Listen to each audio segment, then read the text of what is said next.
water. Folks, we're live with TwiceBakedJake, RoboSkillz, and a blank screen that is labeled Ploky Plumber. We couldn't wait any longer. I saw you guys getting anxious in the chat, and so we hit the button. We hit it. What a guy. He'll deal with it. He's not. Jake, Rob, thanks so much for coming on, man. It's going to be a good one. I appreciate you guys. Yeah, of course, man. Appreciate you for having us. Oh, and look, hey, there you are. Just in right time. We are live, by the way. We are live, Nick. Seriously? Dude, I love your mustache. I wish I could grow something like that, man. The amount of hate and like roast I get for whatever I grow on my face, the worst. Dude, this is all I can grow. Can't grow a beard. I would be happy with that. Just a little mustache. That's it.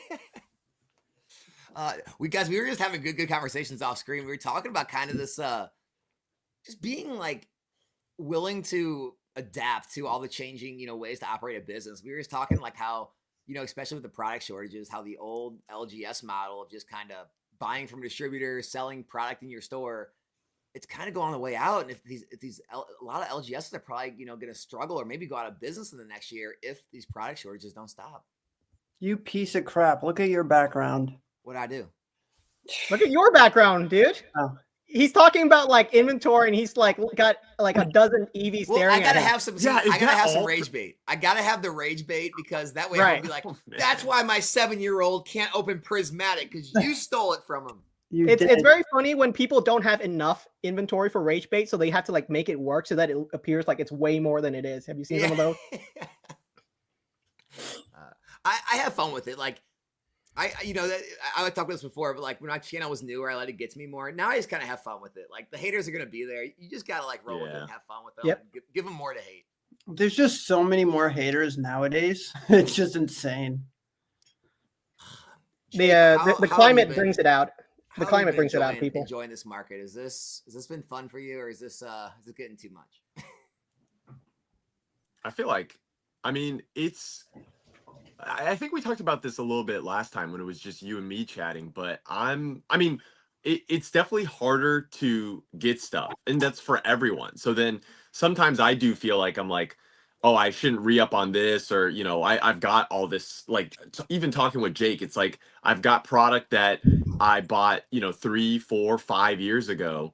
And so all of that has gone up tremendously. And yet I feel like I'm, I don't feel any, richer per se. I would have to move all that stuff if, I was going to realize the sun and moon stuff or the boxes I have from that era. I would have to stream all that like now, but it's also not even like people are really focused on buying, older stuff. Cause I feel like modern is just, I don't know, got everyone in a chokehold right now. Yeah. Okay. Hang on. Journey Together ETBs are like $90. Like it's 9 packs or like 10 packs. What are we talking about here? Like why? And that's for a normal set. It's not even normal set. Yeah. Yeah, it's scary, man. And here's the thing, like me and Robo, right? Like we're on the one side of this, and Nick and Jake are on the other side. It's just like, because when you're full time, it's like a lot of your money does get reinvested back in the hobby. It's like it is nice to have that other income from an outside source that you guys have, because it allows you to be more of a collector. Whereas like when you start running a business, man, that the collector side of you really diminishes. I'm sure, Rob, you've been feeling that. Well, I think we're seeing that way more lately. Is like so many people are switching to Pokemon full time, so they need the inventory. And I don't think even during COVID, I've never seen so many people transition to full time. Yeah. Oh, do you guys see the how-to videos? Like there's so many how-to videos, like how to start a Pokemon card business, how to open up a Pokemon card shop. Like there's a ton of like those how-to videos now. Yeah. I also find it's interesting because I would say the four of us, like if you've done enough to differentiate yourself, like, it's arguable that if you just grind and put hours into it, you can kind of build up something where, right, it like makes sense to me that you can go full time with it. And what I find so fascinating is I'll hear about people or I'll see, accounts go full time, and they might not even have 5,000 total followers collective on any one platform. And it's like, wait, you're full time with this, but they're finding a way to do it. And so I'm impressed by it. I'm like, dang, like I mean, certainly when I was at 5,000 followers, I was just I was barely doing this on the side. And then like, as I grew, it became easier and easier. But because my, outreach got larger and larger. Yeah, before you guys got me and Jake were talking, it's like it's amazing how many people are running a business on Pokemon without being employed by the Pokemon company. Right. It's like it's kind of crazy. Like none of us are employed by Pokemon, but we all make a substantial income every year at some point off Pokemon. And it's like, even if you're not a large content creator, there's so many little niches in this business and things you can figure out that if you grind enough, you can pull an income out of the hobby, even if you don't really have a following at all, really. Yeah. Okay. Let me say one thing. You guys, when you guys open up packs, you guys are creating content, you're interacting with your viewers. Like sometimes I watch someone opening up packs, they're saying nothing for an hour. They're just quietly ripping a pack. And I'm like, who's watching this guy? What? I know. I don't need, or then you'll go to their page and like they've got 8 TikToks or just pieces of content where I'm just like, how did anyone even like, again, and it's not like a insult to them or that they're smaller, but it's just like legitimately like how did people find you, or how do people trust you? How do people like know to that, like if they give you money over the internet that you'll come through, and like, but people are making it happen. The amount of trust that is given in this hobby that isn't earned is a little concerning. Yeah. And I think we're finally, starting to see the effects of it as, you start to see some of these, everyone's seen the drama videos lately with the resealed prismatic pack and whatnot. That was crazy. There's a lot of like scamming going on. It's just like, people need to really think about who they're buying from. And, do they have any feedback? How many other sales have they had? Are they selling other Pokemon items that are legitimate, or is it just this one listing? There's a lot of things you need to think about. Celestial TCG, thanks so much for the super chat, man. Here for the good content. Stayed for my boy, the plumber. What's good, everyone? What's good, Ethan? But yeah, man. I think that the trust factor is going to have to, I think, rise as this hobby continues to grow and gets wider, because the new people aren't going to know where to go. Yeah, I mean, like, its reputation is everything in this hobby. Like, all we have is like our credibility and our reputation. Like, that's really like the main value of like who I am. Like, the only reason anyone watch me is because I'm credible in some level. Yeah, I literally said this in our group chat the other day. I was like, dude, it doesn't matter if it's $100,000. You can never get your name back. Your name is so important in this hobby, right? And it's like we lost so much, your honor, your integrity, and it's going. And people just throw it away nowadays, and it's insane. That guy had over 10,000 followers on multiple platforms, YouTube, Instagram, and you just throw it away, and you're already making so much money. But I don't think I've ever seen greed to the level we have right now. The greed monster is out and about, and it's unstoppable, unfortunately. I mean, it's always been I do agree with what you're saying, but it's like, even if you think back to like Blake's Breaks, it's like, dude, you're an ex-NFL player. You have everyone buying from you for ridiculous, prices on whatnot. Like, Right. it's like he didn't even have to be greedy, and he was already killing it, or game or scam the system. Right. And he was already up by so much. And then just to do that more, it's like, I really don't get it, because even if you look at it purely from a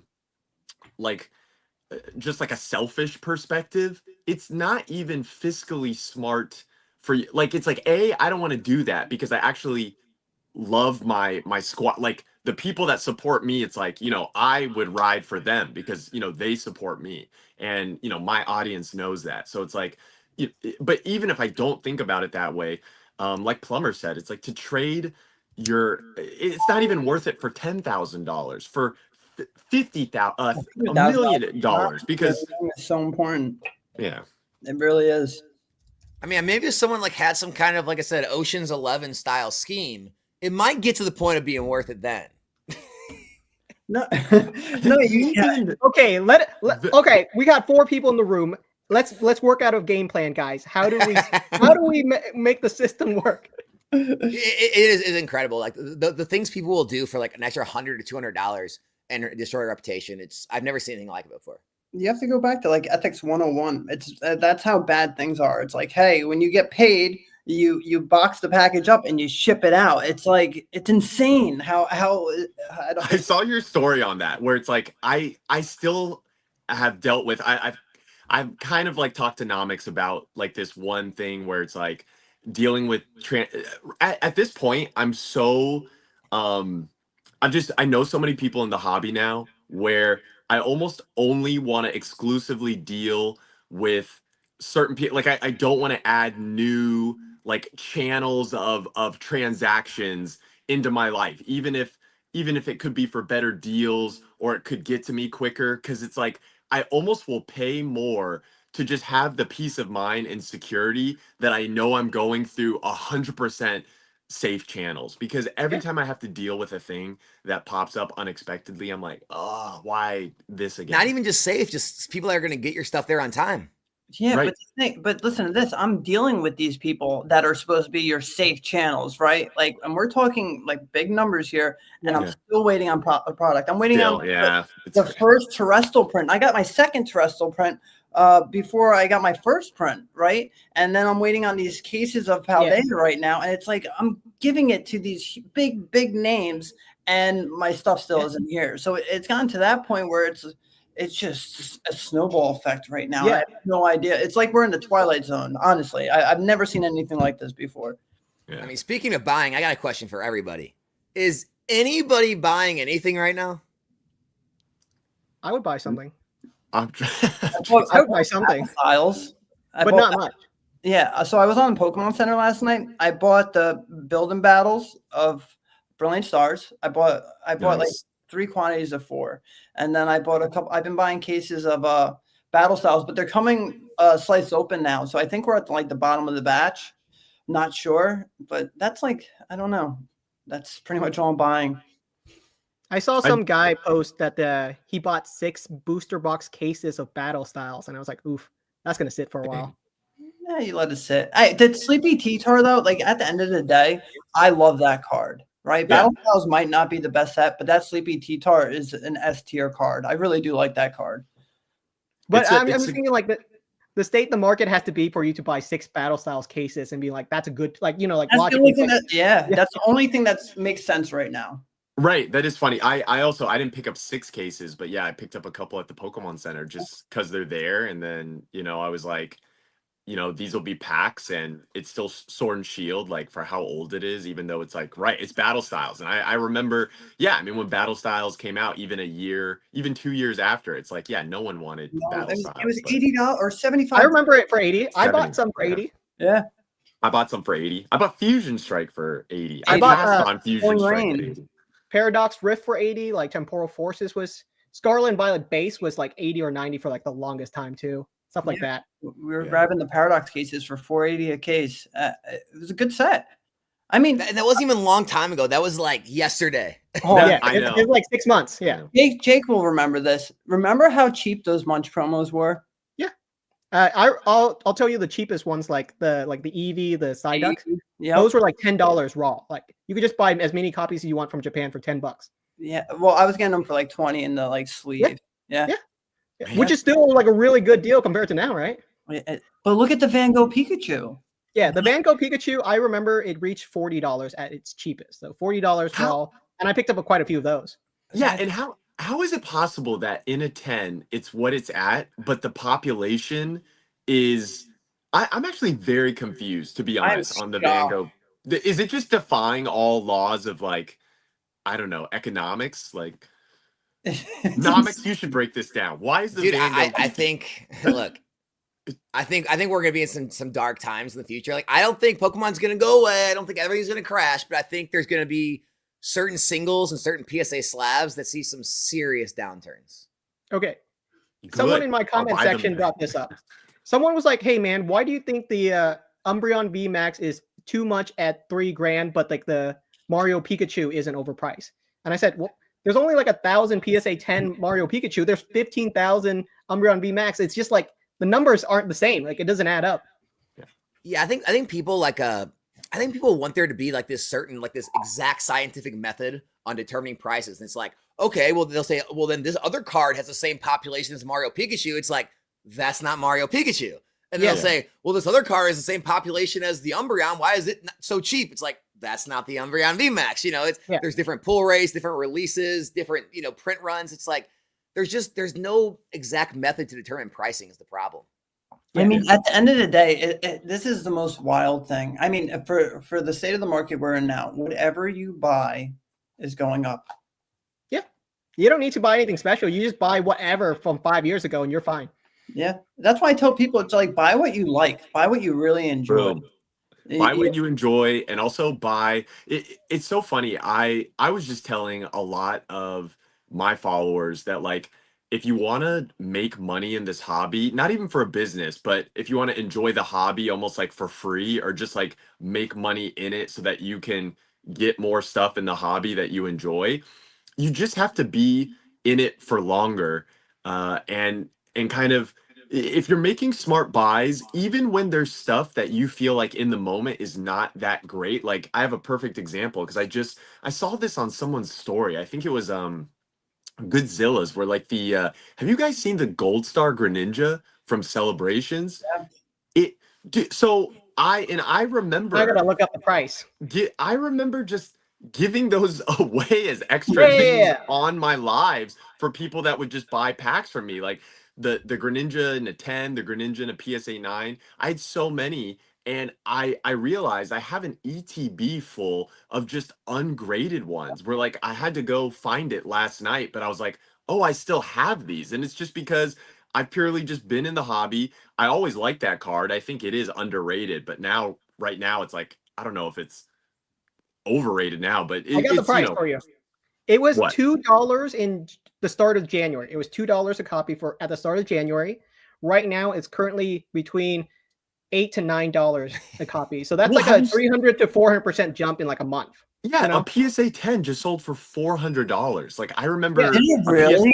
Yeah, go look. It's crazy. It's an ETB promo. There's like 50,000 of them, but that's like the price, That's ridiculous. Lucario's next, baby. Lucario's next. Dude, and I have a tenant, right? That Lucario from Crown Zenith. I think I actually have. Wait, I just sent so many of them. See, this is not normal. Like, when you look at investing, it's like if you're investing in a riskier asset, you're looking for a higher return than like an S&P index or a mutual fund, right? So like when people say, oh, it went up 30%, 40%, that's going to crash. Like, no, it's probably normal for a risky asset. 2, 3, 4, 500%, that's not normal. I'm about to go crazy. Not normal. Here we go. Gold Star. You Yes. want to split with me, and then we can go in on a yacht or something. We'll just, I think I have Did you see my video? Did you see my short? Hey, did you watch my short, Robo? What? Which one? With the Lucario?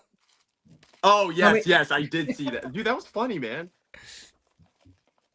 How many Lucarios do you have? All right, so I just sent just 100. I sent a lot for grading, and I should probably send some of those for grading. So I was like looking through all the all my promos. I was going through the Snorlaxes, and out of about, I think I have 140 of them. Literally about 14 of them are going to hit a 10. Yeah. Isn't that crazy? Wait, hold on. This is a perfect segue. What about the new PSA grading, though? That's what I'm saying. I think that is definitely affecting some. So you think 14 are going to hit a 10 with the new guidelines? Yes. Like I didn't send as much as you would think, because like the Lucarios are going to grade 10s. Like a lot of those will graded 10s, but the Snorlaxes and the Eevees, because I had so many Eevee ones that I sent out, and it was like the same situation. I think I only sent like 10, 11 Eevees to PSA out of all of them. By the way, be ready, be prepared. Can't wait for Team Rocket set in March. I'm pumped. I think everybody's pumped, man. I appreciate the super chat, brother. I'm really excited for that set because, Team Rocket was, when I was a kid, that was actually the set that I started to, that was the last like kind of set I really collected and was like really, really excited for as a kid. And then I started to trail off like when we went into I hated the E-readers. The Neo series. When E-readers came out, I switched over to Yu-Gi-Oh. And no, that was about, I mean, it's so funny how popular all those sets are now because everyone hated E-readers as a kid. The Arwen cards are just jumping through the roof. The lunch boxes, right? Yeah. Yeah. Well, the thing is, like, it's all like anticipated hype. Like, people are just predicting, like, oh, Rocket is going to cause Rocket cards to go up. So, like, you guys have seen like all the Team Rocket Giovanni, the Jesse and James, the Mewtwo, anything that's semi-Team Rocket related, even though we know nothing about the set, like no cards from the set has been revealed. But people are so anticipating it, they're already like picking stuff up into the future. Actually, Yeah. let's talk about that. What do you guys feel about? Do you feel like Pokemon, the company, and the people, like the higher ups in it, are playing into the customer base's Yeah. like predetermined hype? Like, look at Prismatic, right? Prismatic only did what it did because everyone saw it as Evolving Skies 2.0, Yes. and like we've been seeing the market trend of Evolving Skies, and it's kind of like, do you think, I mean, it's just kind of crazy because they bring back this like gym challenge mechanic of like, you know, Lily's Clefairy or like so and so trainers, whatever. And then you go to Rocket. It's like, and then I'm hearing Neo some for like 30th. right. Right. Okay. And then you know, they're prepping for the 30th anniversary. It's like there's supposed to be this like black and white era 151 set as well. Are they just kind of, I don't know, almost like going back through the nostalgia train again They're and just brilliant. purely Dude, Yeah, they know doing what's they're hot. doing. They know it. They're brilliant. They're eating the member berries, man. And they're Yeah, doing the berries. print runs perfectly to make it. They don't want their boxes dropping to $100 anymore, right? Yeah. I'm sick of seeing them $80 to $100. Like now they have the artificial scarcity, right? Yeah. I mean, Pokemon is just doing it so well right now. You have to Why- give them so much credit. Why now though? Like why not why not have a set or start doing this when the Paradox Rift or Temporal Forces, you know, it's like, you know, if they didn't want it to be this way, why do Scarlet Violet kind of do the sets they did and then now suddenly like eat the member berries? I think they. I mean, like they've always done it. Like we had XY Evolutions, which was like a member berry set. I hated Yeah. Evolutions. You hate We're it? calling everything member berries now. Well, XY Evolutions is the true member berry set because it's literally just base set. Like A yeah, you member remember berry It base felt like set. fake. It felt fake. I remember opening it, and at that time, base set was still really cheap, so Yeah. it was like I'd rather just open base set. I also hated XY Evolutions because they literally put it in every single product for 5 straight years, and It I was got the sick of Sword and opening it. Shield product in the beginning of Sword and Shield. It was so in good. Yeah. That's right. I know. It is the greatest set ever. I know. Oh my God. That's fine. But look at it now. Look at it now. It's killing. Plumber, you went straight into some Phantom Forces, Mint ETBs, man. Nico's got you. Mint ETBs. Those are cool, but they're so expensive. Notice he didn't offer them to anybody else. It was just Plumber. So everyone I know else. Rob I has got it. it. I don't ETB. want it. Wait, I have Phantom Forces, but Yeah. do people offer Plumber other mint ETBs of older? I still need like. I was gonna say, which XY8. ones do you not have You in need your Plasma wall? Storm. Let me know what you need. Oh. I get messages all the time. Here, okay, I'll say that while both of you are on. There's and, no like, way you got everyone's black in and the white, chat. right? I don't have the first two black and white, so it's like I'm actually talking to someone right now, Plasma Poke Dread. Storm. He needs to get back to me, but he's got one of the primal clashes. So the ones I'm missing are the first two: Plasma Storm, Plasma Blast. It's the one with the Lugia on it and the one with the Genesect on it. Yeah. I need the base set of X and Y, which I think have the Those colors. Eveltal and Yep. Xerneas. And then there's two different Primal Clash, one with the Groudon, one with the Kyogre, a red and blue one. And then an XY Furious Fist. So if anyone can help me. You have Phantom Forces. I have Phantom Forces. Otherwise, I would totally hit up whoever. So I mean, did. you're only about 30 grand away.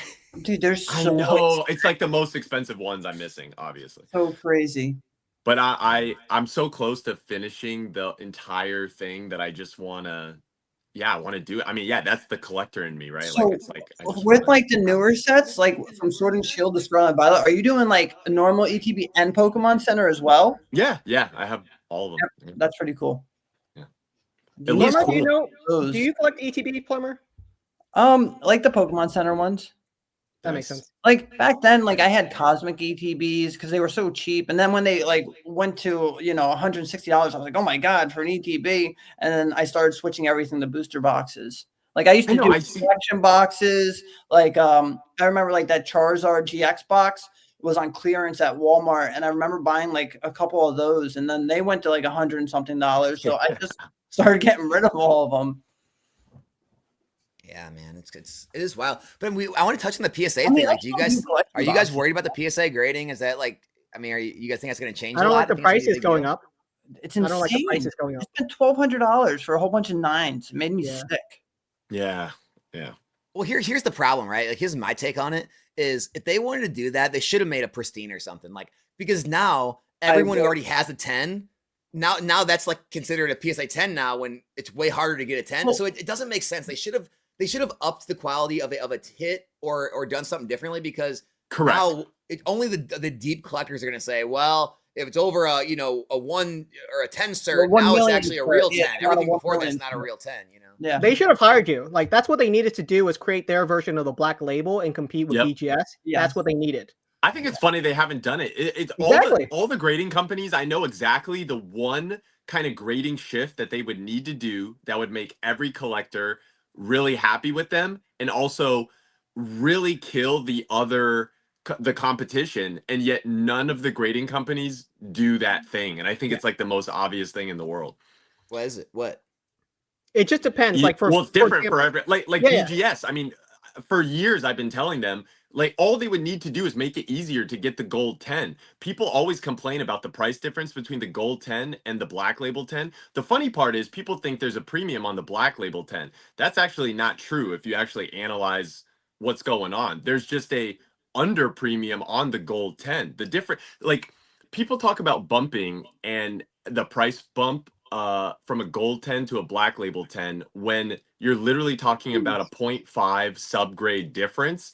And people won't even blink an eye when you crack a PSA 6 slab and send it back and it gets a PSA 8. And they're like, oh, Or yeah, that's 9. normal. That can happen. The funny thing is, that's the bigger difference from a 6 to a 8 than from a gold 10 to a black label 10. And the ridiculous part is it's like they're just not understanding human psychology, where like they Right. treat 9.5 as a gem mint, even though if you have two 9.5 subgrades and two 10 subgrades, they give that a 9.5, even though if you average those four numbers, it's actually closer to a 10. So it's like all they would need to do is just make it a little bit easier. They don't even need to change the grading scale. They just say, oh, you have a gem mint 10 card and there'd be way more gold 10s. I think a lot more people would send to BGS because it makes sense if you enjoy the subgrades, which I do. And then you can still have 9.5s, just if, everything gets docked on the subgrade, then yeah, then give that a 9.5 because all the subgrades are 9.5. You know how But to if go you- from a 9.5 to a 10? I've done it so many times. Pay the Yeah, $200, pay the $200 one. I'm telling you, it works every time. I've had it work every time. I cracked a 9.5, spent the express, the super expensive one. I'm telling you, I'm like 11 for 11 with these, maybe even more at this point. And when you pay them $200, it works every time. This is going from the 9.5 to the standard 10. Like I haven't hit a black label going that way, like my buddy has, but it works every time. It's wild. It's insane.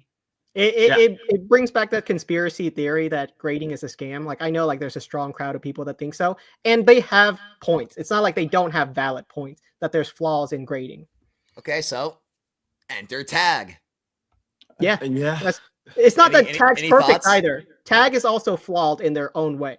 They have like their concerns and issues too. I think there are.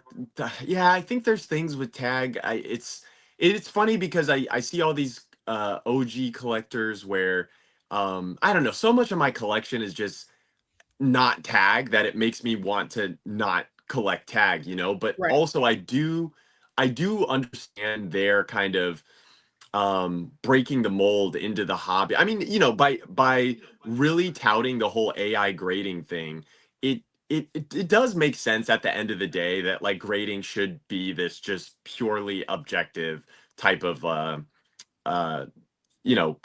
grading thing that happens. Like you shouldn't have to have human emotion or error into it that like affects all of the cards, and like why someone gets a 9 and then you could resend it and it gets a 6 or a 10. Like that is a little bit ridiculous if you think about that, but that just is where grading is at right now. I got a 6 and I resent it. It was a modern card, and then I got a 10. And I'm like, why did they give this a 6? Everything got a 10, and then you get 1 6. It makes no sense. What he didn't tell you is the first one he submitted under his own name. The second one he submitted under Pokey Plumber. And so they were like, oh, well, this guy, we'll give him a 10. I've seen a tag. This is the thing. Like now I'm paying more attention to tag because it's out there. And I was looking at a tag slab and I was like, this might not even get a PSA 10. right? Like the centering wise, right? I wasn't a fan of the centering, but it especially got to 10. now. Yeah, especially now. So, I mean, I even saw an imperfection with tag, but it's hard for me to say that a PSA 10, like saying a tag is worth as much as a PSA 10. And a lot of people are trying to do that. And I don't necessarily agree with that. That's just my opinion. And I know there's a lot of collectors that aren't holding the tag 10s to the PSA 10 standard. Would you rather have a first edition PSA 10 Zard, or would you rather have a tag first edition, 10 Zard? Pokey said, what happened to AGS? Did tag kill them? There's so many like old grading companies and like random acronyms that used to exist that just are gone because grading companies pop up all the time. I think they're still doing. I think they're still doing grading. I guess they just have like not kept their foot on the pedal for like just marketing, but I think they still exist and still do AI grading. But I mean, I don't know if it's like true. I don't know with any of these companies until I go like visit the facilities and like would see how the process works in person. It's like they say it's like machine grading or AI grading, but like I would love to know how in depth that is because it seems like he used to go to a lot of shows and explain this, and I haven't seen him at shows in a while. right. So I don't know. Yeah. Well, a topic I wanted to bring up with you guys is, okay, all of us have been in the hobby a good amount of time now, right? We've seen so much craziness come and go, right? I mean, the scanning thing, right? The CT scanning, right? And then there's, these, all the things that happen on Whatnot, all the things that you see in any rattle video or anything like that, all the different scams and things that happen on Whatnot. Basically anything that happens in the hobby that is the biggest deal for the flavor of the week or two. And everyone thinks it's Doomsday Armageddon, for that platform, CGC for that grading company, grading the fake cards, or, no matter what it is, it seems like everything just blows over no matter what it is, and it doesn't affect the underlying business or underlying company, whatever it may be. What's your guys' take on all that? Do you think there's anything like big enough that could happen to really take down something in Pokemon, or really like take down this whole hobby, or trust or belief in the cards or the products? Well, we had the Gold Star dogs. That was a long time ago. They were stolen. Then we've seen modern cards stolen. Then we see, X-raying boxes. And then you saw the CGC 9.5 things. And then the CGC, they went from 9.5 to 10, but you had all these people buying 9.5s, which was sketchy. Then they graded these cards. I mean, you see so much stuff, but inevitably it just blows over every time. I've never really, I don't know. Have you guys seen something that really, really tanked the hobby? Nope. I don't know. That's why I'm asking. Like, do you think that thing exists that could actually happen? Yeah, I'll tell you, like I just said it's boredom. Like if they make enough boring sets, if things go mild and bland enough, people will just exit. And that happens. Like if you collected long enough, that there's been period of times when Pokemon was just not hot. It was just not good. And so that can happen. Like that could happen. But the crazy thing is, like, when that was happening, like XY, like we look back at it, and I think XY is like one of the best errors. I love my megas. I love the XY full art. Like, I really love XY. XY is one of my favorite errors, right? No one wanted it. That's why I was getting so much of it. So, I mean, I personally, for me, I love those times. I know it's crazy to say, but like that's when I'm able to stack up and buy all this stuff. Right now, I'm not going to say what store, but they're pretty close to me. And I went there the other day, and I bought literally 2 collection boxes and an ETB, and it cost me $310. And it's like, I don't like these times, because I said I should have been able to buy that whole case for the price, not three things. I don't know.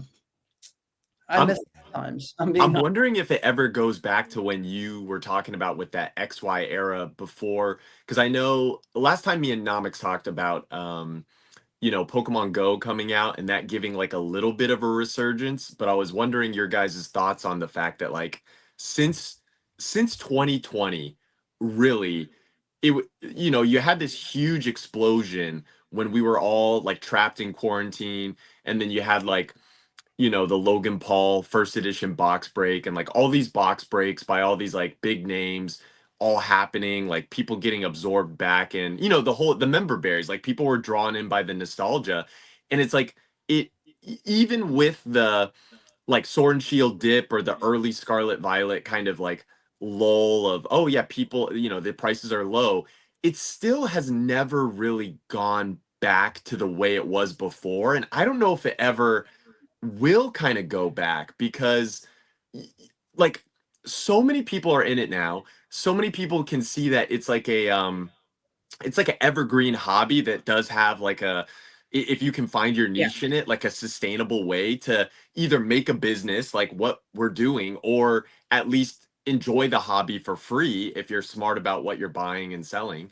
I don't know if like if you have all of those right variables in place, you'll ever see it kind of dissipate from there, to be honest. And then the new one thing that this hobby does better than any other hobby, sports cards included, it's like the new way how they still are able to make a show or new cards that kids really care about, because even though we may care less about gen 7 or 8, it's like these new kids certainly care. And then when they grow up and like we're older, like they'll have adult money and like they'll still be wanting to collect.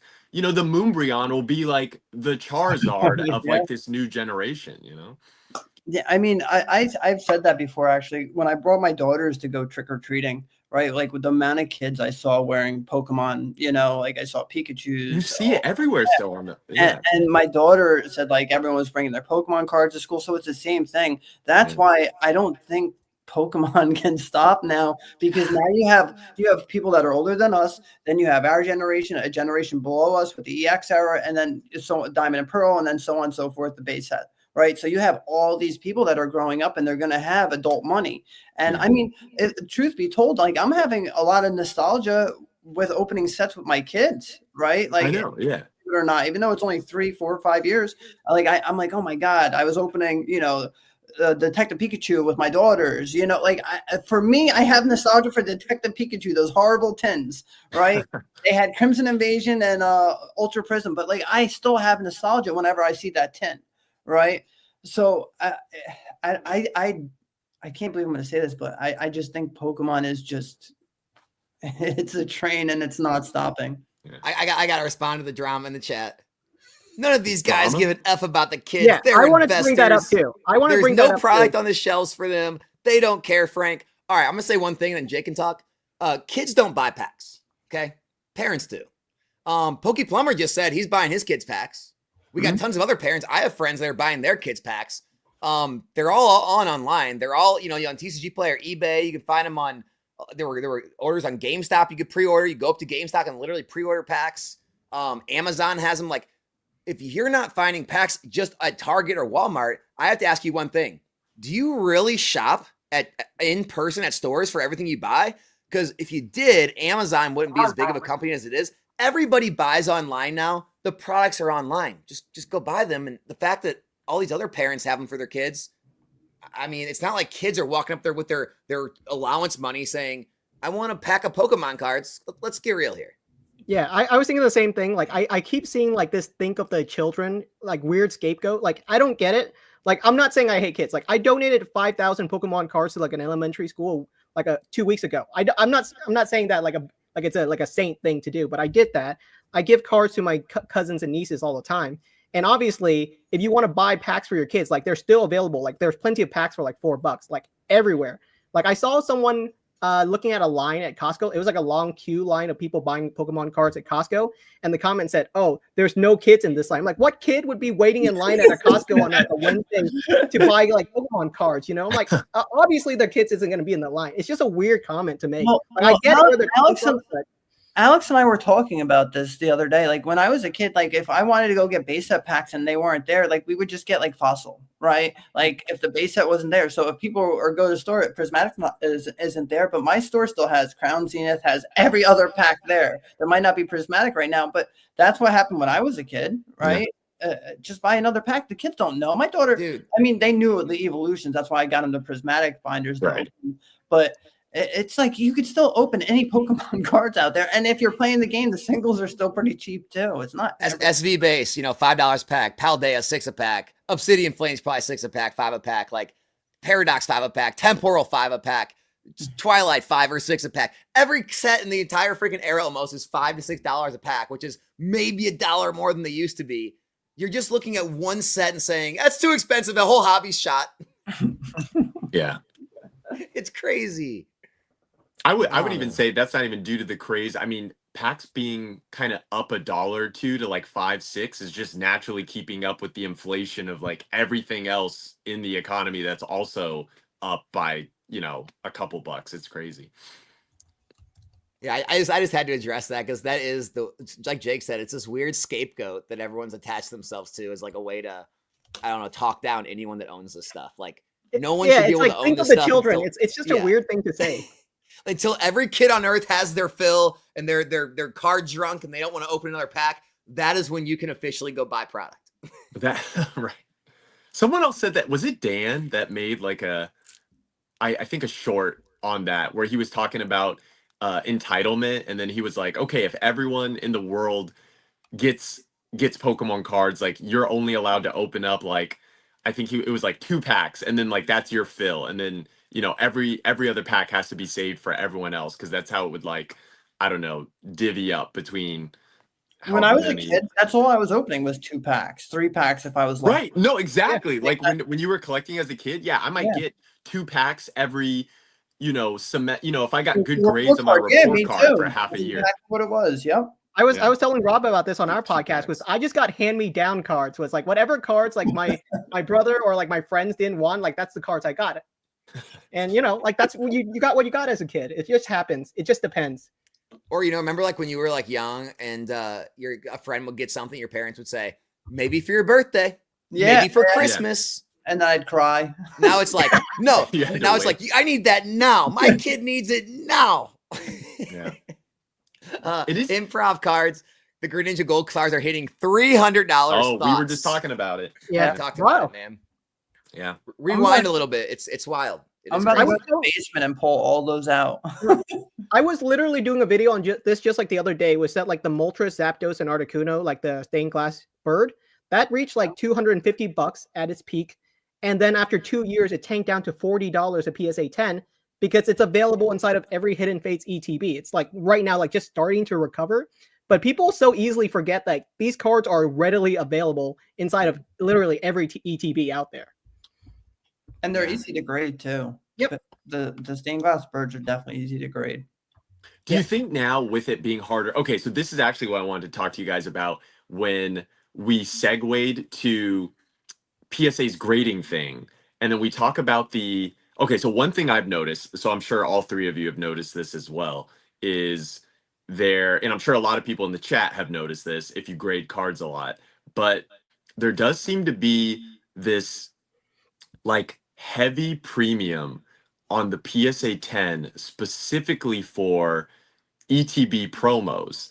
And, we're like, okay, yeah, look at all the ETBs that haven't been opened up, and there's one in each one. But, regardless of if you look at the Pokemon Center, Charmander looking through the window, or even the regular one from the Obsidian Flames ETB, the 10 is like so much more expensive than the 9. So it's like, even though the actual card is readily available to everyone, it almost feels like a lot of pricing is now being dictated by the grading market in such that it needs to be worthy of a 10, and that's why like 10s being if you send in 80 of those and only 5 get a 10 and the rest are 9s or 8s, it's like people wanting the card in a 10, so the price of the actual raw card is starting to like get a little tug in the upwards direction purely just based off the strength of the 10.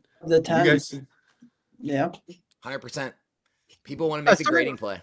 A certain markup is fine, like 200 or 300%. I think it's fine. Sometimes like some of the 10s are worth like 10x or 20x, like the raw copy. And at a certain point, I'm just going to buy raw, Like if I can buy 20 copies raw for the price of a 10, I would rather have 20 raw copies. But it depends on like the markup. Yeah, and it depends on like the population. Like, the reason the Magic card so much from Paldea, it's got like a 20% 10 rate or something. So it makes sense on some of them. But yeah, some of these cards right now, like I said it before, I think we're going to see some massive corrections when that time comes. I really do. When does that time come though? If we're like, you got Journey together, then the Rocket set, then what, a black and white 151 set, and then 30th anniversary. Like, is that time coming anytime soon? I don't know. No, It can't be. There's too many things need to happen. You need to have like dominoes start to fall. Like, you know, in my opinion, I think you'll see like views start to drop on our channels. We'll start to see like views maybe go down. Maybe some of the sales start to drop on some of the streams or some of like the eBays, like a little slower than usual. Maybe you'll start to see more price competition to the downward side instead of like everyone trying to chase the auctions up and reprice their things higher than the last auction and people buying them. So I think you'll start to see that level out and go the other way. And I think it will be that. I think we talked about earlier. It'll be that first boring set, like that first set where people are just like not wanting to open. You know, it's Pokemon finally catches up with the printing. It's widely printed. It's available everywhere. You know, distributors finally reach out to the stores and say, "Hey, you ordered 4,000 boxes. Guess what? We got your 4,000 boxes." Oh my gosh! Yep. See, I think all of those things. I can't wait until that happens. Yeah. Like, but that, you know what, and that is funny actually. There is a. That also goes back to human like psychology. It's just so funny how that's prevalent in the hobby, not even just in Pokemon, but with any hobby, where it's like, as soon as stuff does become readily available, which is what a lot of the angry people are like clamoring and screaming for, then a lot of those same people, that same group, won't want it anymore. Because you only want it when you can't have it. And that's just such a funny thing when it comes to Pokemon. That's exactly how it is. Once people can get it, they don't want it anymore. It's the game piece army. That's exactly what it is. They want everything cheap, this, that. But like when it's cheap, like that's what I get so many hate comments on my videos. And I'm like, dude, when my comic place was drowning, where were you when they needed money? You know, like I was buying everything. Where were you when they were begging people to buy stuff? Right? Where were the kids? Where were the kids? Yeah, where were the kids? Ava, thanks for stopping by. Ava's binder in the chat. Ava. We also got Ava. We got Pokey. YouTube views are indeed a great litmus test for the market. Views are nuts now. We talked about that too. I was telling Nostalgianomics, like if our channel gets to like 1 million subscribers, oh my God, something's wrong with the market. Like, whoa, if we get like 1 million subscribers and we're getting like 100,000 views a video, like that's when you know it's a bubble. Hey, well, okay, you know what? That's why the views, what Brian is talking about with the, have you guys seen like, I mean, I know we've all seen like little bumps of popular, like there's definitely a lot more people in the hobby, but I do remember talking to like, you know, Nate, like Real Breaking Nate, and you know, even Danny and just like in 2020, it did seem like, oh, Ando has a great story about this too, where as soon as all the big, the boom of 2020 happened, like their channel saw like an insane kind of, I did too. Growth. Yeah, probably you too, Jake. Exactly. Right. Dude, you're not seeing that now though, right? No. Like, At least with the same intensity. I'm gonna let you know, like the most my channel has ever generated in revenue happened the month after Logan Paul's opening. And it was such high revenue, I almost quit my job, but that revenue didn't pay. I'll show you my chart. This is my chart for that was views. how high it was. Look at that. Look at that. What is that? Your views? That's my views chart. I mean, it's that's just you like popping off. That's just you being a great like OG channel right now. No, that's the market. That's because you know what's funny? If you put that view chart next to cards and products in the market, the charts look the same. Yeah. That's how you know it's all correlated. But is it as intense? I mean, and then maybe like I don't know, Jake. Do you feel like it's as intense as 2020? Because I'm not seeing this like you know, and I am trying to work on putting out more long form content to maybe track that, but it's not like even on my short videos I'm seeing like a drastically like huge 400x in viewership. So for the last one, right, there was a clear catalyst date of like Logan Paul's live stream, like that was clearly like the one date that started it. Right. But for right now it's different because there's not like a one date where things just popped off. It's like a very slow roller coaster up across 3 months. Okay, I do see what you mean by that. That's true. I don't know. My Instagram, like my Instagram's kind of going wild, and Instagram's never like that with views, and my views have been just skyrocketing right now. That's also because you're doing great content. You guys don't give yourself enough credit. What's going on here? Where do you? So I saw that you're putting a YouTube together. Do you just mostly post to Instagram? Is that where you've been posting? Or I'm just always on Instagram. Just always on Instagram, and you don't have a TikTok or anything, right? Oh, dude, listen, I truly don't pay attention to anything because I went on my TikTok And the video that I posted on Instagram, I went to my TikTok, it went viral. I clicked it and it had like 2,000 comments, and I'm like, what the hell's going on? I swear to God, this happened today. And I posted this video like a week ago. And I looked that's what happened to me on YouTube when I because started. I'm so putting stuff focused on on Instagram, but like TikTok does really well too, and I had no idea. Yeah. Oh, you should be posting definitely a lot of your stuff. I would see. Let's address this again. Let's address it again. Y'all are clowns, definitely are adding to the problem. Y'all think it's funny people can't get product as you sit with walls of Pokemon LMAO clowns. All right, Nick, I gotta address this again. I got to address this though. Every single one of these ETBs, every one of those prismatic ETBs, guess where I bought them? Online, not from stores, not from distributor. I paid market price. No, you paid I more. logged on and I bought them from somebody else. You can do the same thing. Look, you can log on TCG Player eBay right now. They're available. You just don't want to pay the price. So we're all the ones that are just paying the price. You're not. There's nothing else going on here. It's that simple. No, I fought at GameStop tooth and nail for every box I got. I went there. I fought in a 100-person death match, and I came out victorious.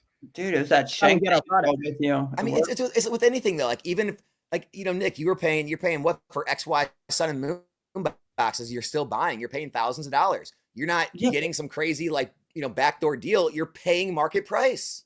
But a lot of these boxes, like, dude, some of these cosmic boxes were $100, right? Like, you have to think about that, right? Like, yes, in some cases I paid a lot of money for them, but like like in the beginning, I was only buying a couple boxes, one to rip and one to keep sealed. But I ended up, you know, ripping and then buying more and keeping them sealed. But a lot of these were cheap back then, right? When no one was buying. That's it. I don't know if I have anything on the wall that you can buy at a Walmart right now. Like, you can't buy any of the stuff I have in the background, even at a Walmart. You can't even buy wanted it. Walmart. Like this, like none of it's even available in Walmart. Like none of it. I just bought. I actually remember this. This was just from a toy shop. No one wanted it. Like those were awesome. The first print's really good with those. The first print has team up.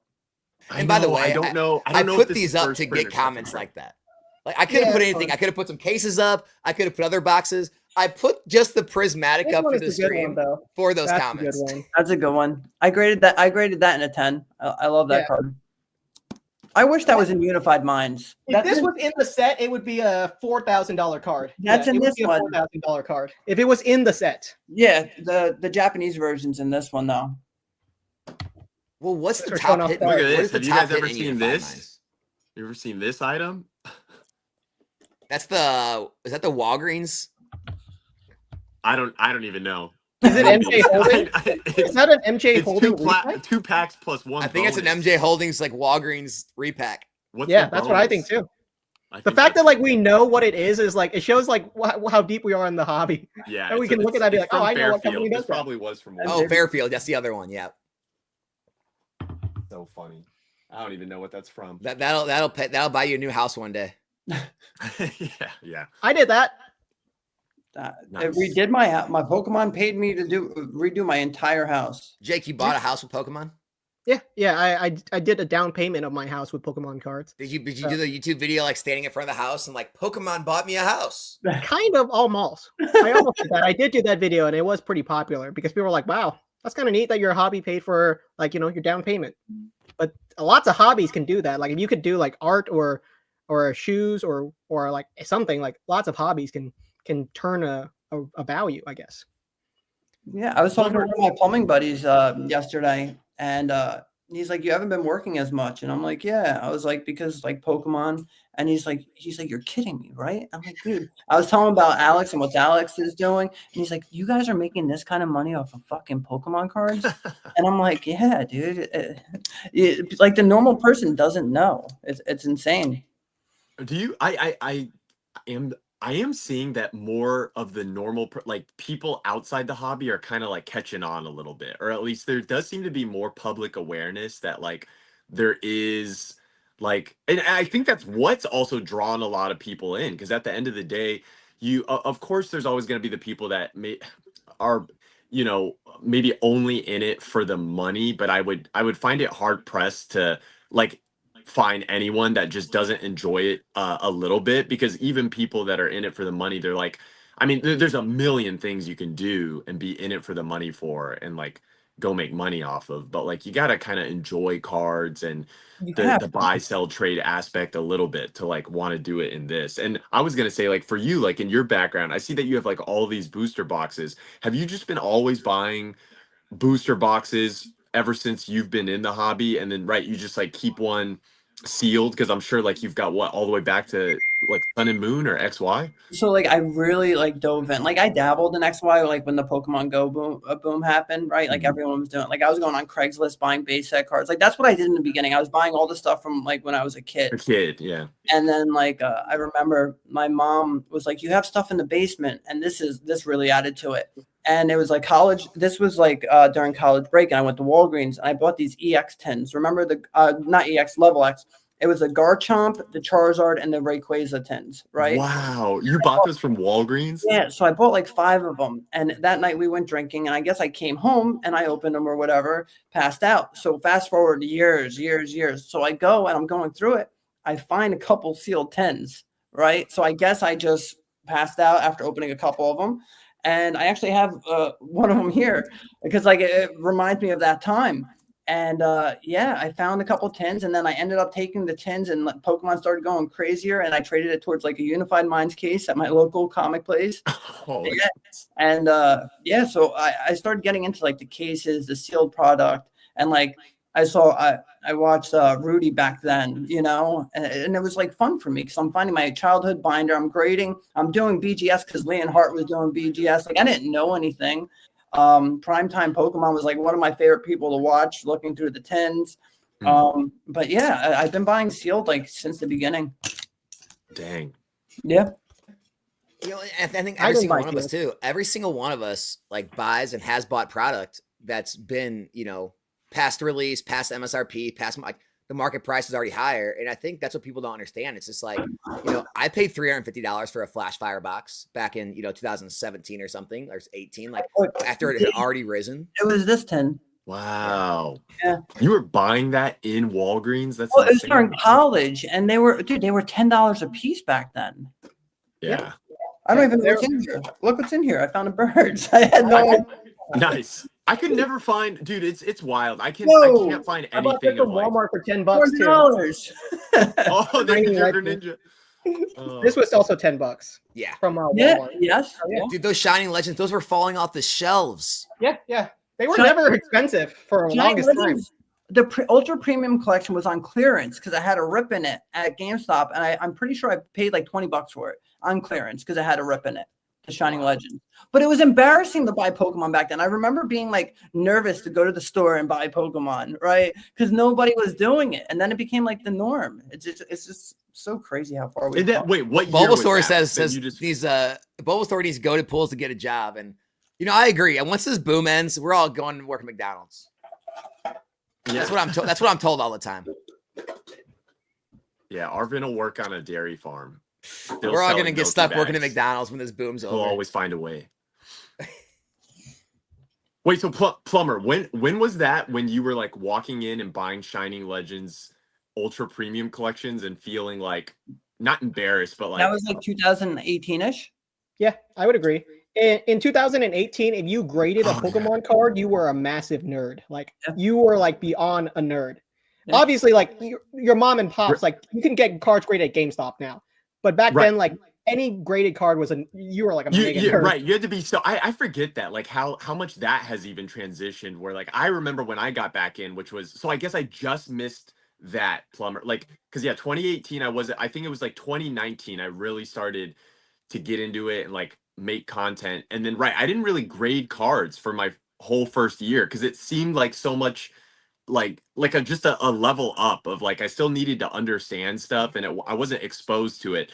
And then now it's like you see just the general hobbyist like understanding what a graded card is and even how to do it. Like there's still some people that, you know, they keep it at arm's length because it's like, oh, I gotta send cards to a stranger and like trust that It's you know, so comes back nerve-wracking and in the beginning. Absolutely. You're like checking all the time. Like, yeah. I mean, shout out to like, you know, Gem Mint Pokemon, SM Pratt, like yeah. those are the guys that like I learned about grading from and, you know, kind of learned, Yeah.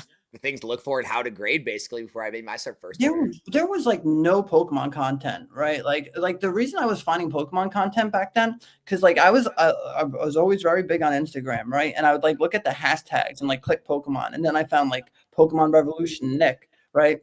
It was so different back then. Now you have so many people that can tell you, maybe buy this, maybe do this. This is how you grade. This is what you should look for. Near mint cards are worth more. And like now it's so easy to figure these things out. Back then, I had no idea. Dude, I have the most mint XY and Sun and Moon reverses because I was sleeving everything. I didn't like full art trainers. I had a Lily sitting in my bulk because I didn't even know what a Lily was, right? Like when I got back, I didn't know anything. I was sleeving everything. I thought like the normal hollows were good cards. The full arts were like, I had no idea. So I had like the most mint like reverse cards from those 2 hours. I sleeved everything. Let me give a shout out to everybody. David, thanks for becoming a member, man. I really appreciate you. We got Jonathan Flint gifting 20 memberships, shout guys. Outs to David. Shout outs to Jonathan. David, Jonathan? Oh, sorry. That's the ones I just did. I thought it was 2 other people.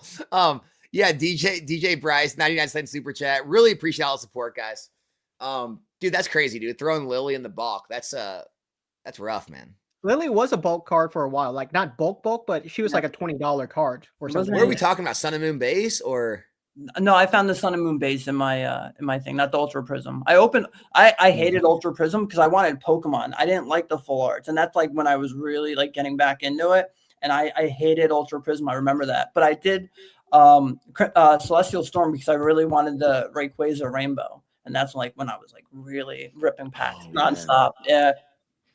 I was just cleaning out my room and I just found like old binders of like celebrations cards from like 4 or 5 years ago. The Umbreon Star card, I just have like a binder full of those because I pulled a couple of them and they were like $5. They literally went down to like $5 a card, so I just have it in a binder. I was like, I open up the page, I'm like, oh wait, this is like a $500 page. Yeah, that's what happened with like all the Sun and Moon tag teams. They just like even like the normal GXs, like everything. It's really cool. Honestly, like everyone always has those stories. I hate the fact that I'm like too OCD and organized. I never have those stories. Like I never have things that I find that I forgot I had. Like I have like every single thing like sorted, spreadsheeted. Dude, like, I wish I was more like that. It's annoying because I guess you can accidentally find some stuff because I'm looking at your so shelf right now, Rob, but... and I can see like you have like random stuff like stacked together. You probably haven't been back there. In, like, it gives me anxiety looking at it. Good, I need you to come over to my place. I'll let you organize it so it looks more like Plumber's background, and then I can maybe find some stuff in my place. The business has like been growing, like the streams and everything in the last like 3-4 months. I just now did inventory like a week ago because it was getting like so too disheveled for me. And like to regular people would be like, no, I think you were still pretty organized. Like to me, it was bad though. I still have like $1,000 card that I haven't seen in like 3 weeks. I'm like, where did I misplace this? Stuff like that can just occur. I know. I do hate that when that happens. I found a case of Evolving Skies I had no idea I had, which was cool. Yeah, stuff like that occurs too, like randomly in your closet somewhere. Hidden Fate TTB case. When I was moving to this house, I found like a Hidden Fate TTB case. I had no idea. I'm like, let's go. Like, and like such cool stuff. I love it.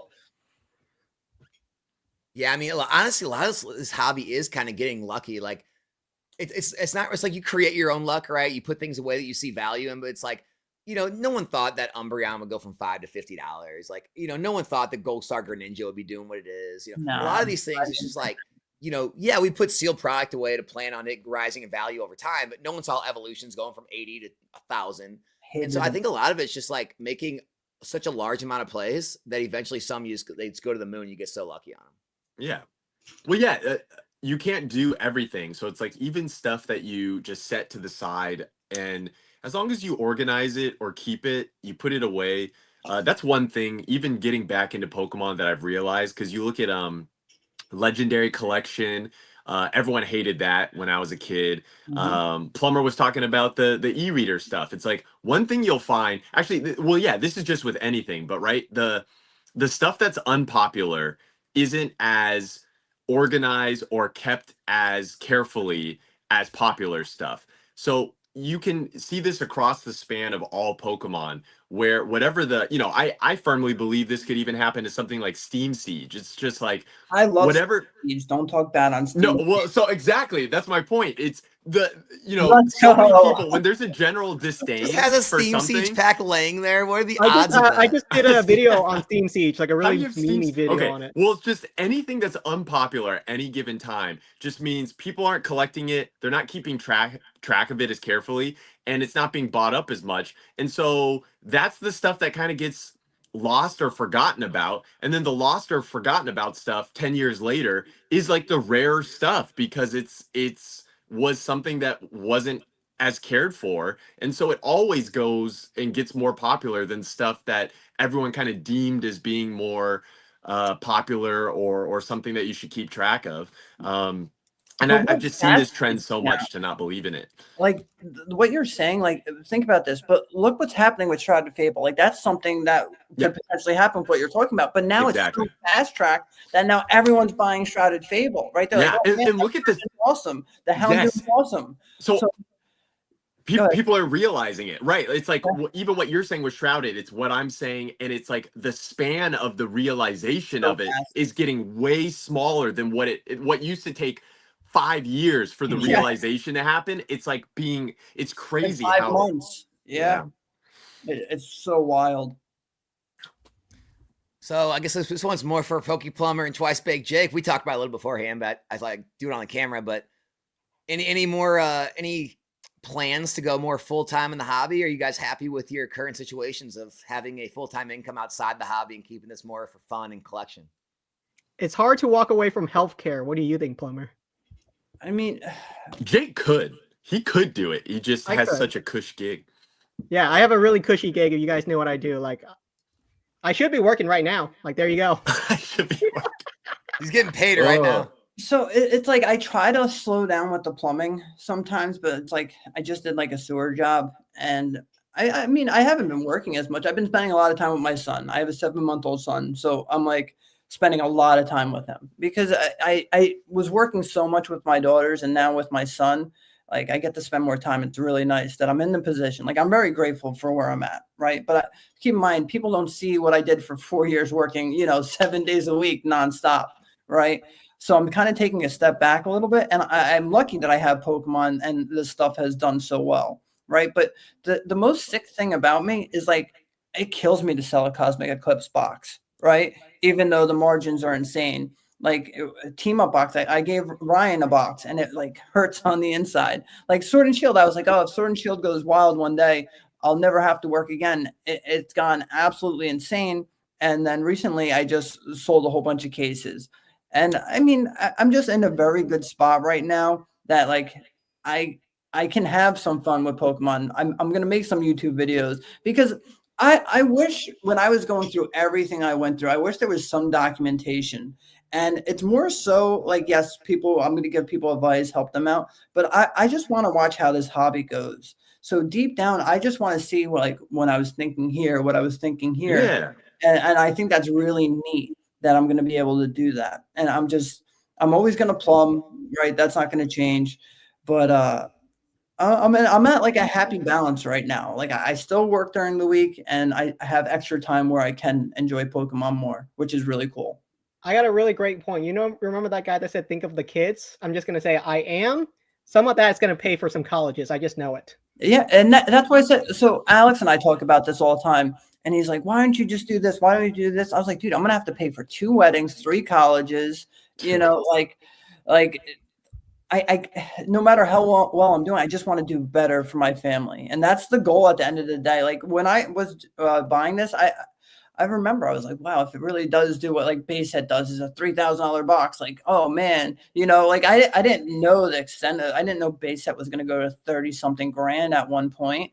But having kids just like changes the entire whole perspective. Yeah, exactly. And the thing for me that's really cool is, yes, I have 2 daughters. I can't wait until my son grows up, and because they enjoy ripping packs with me, but I know my son's going to be like more into it too, right? Like I'm buying my son all the action figures. Like his whole room has the plushies, the figures. What if he's not?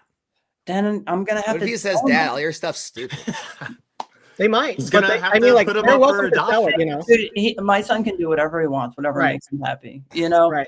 but it's different avenues, man. And I just want to be in a position where my kids can benefit the most. And that's truly what is super important to me. But yes, I'm going to enjoy Pokemon and continue doing plumbing.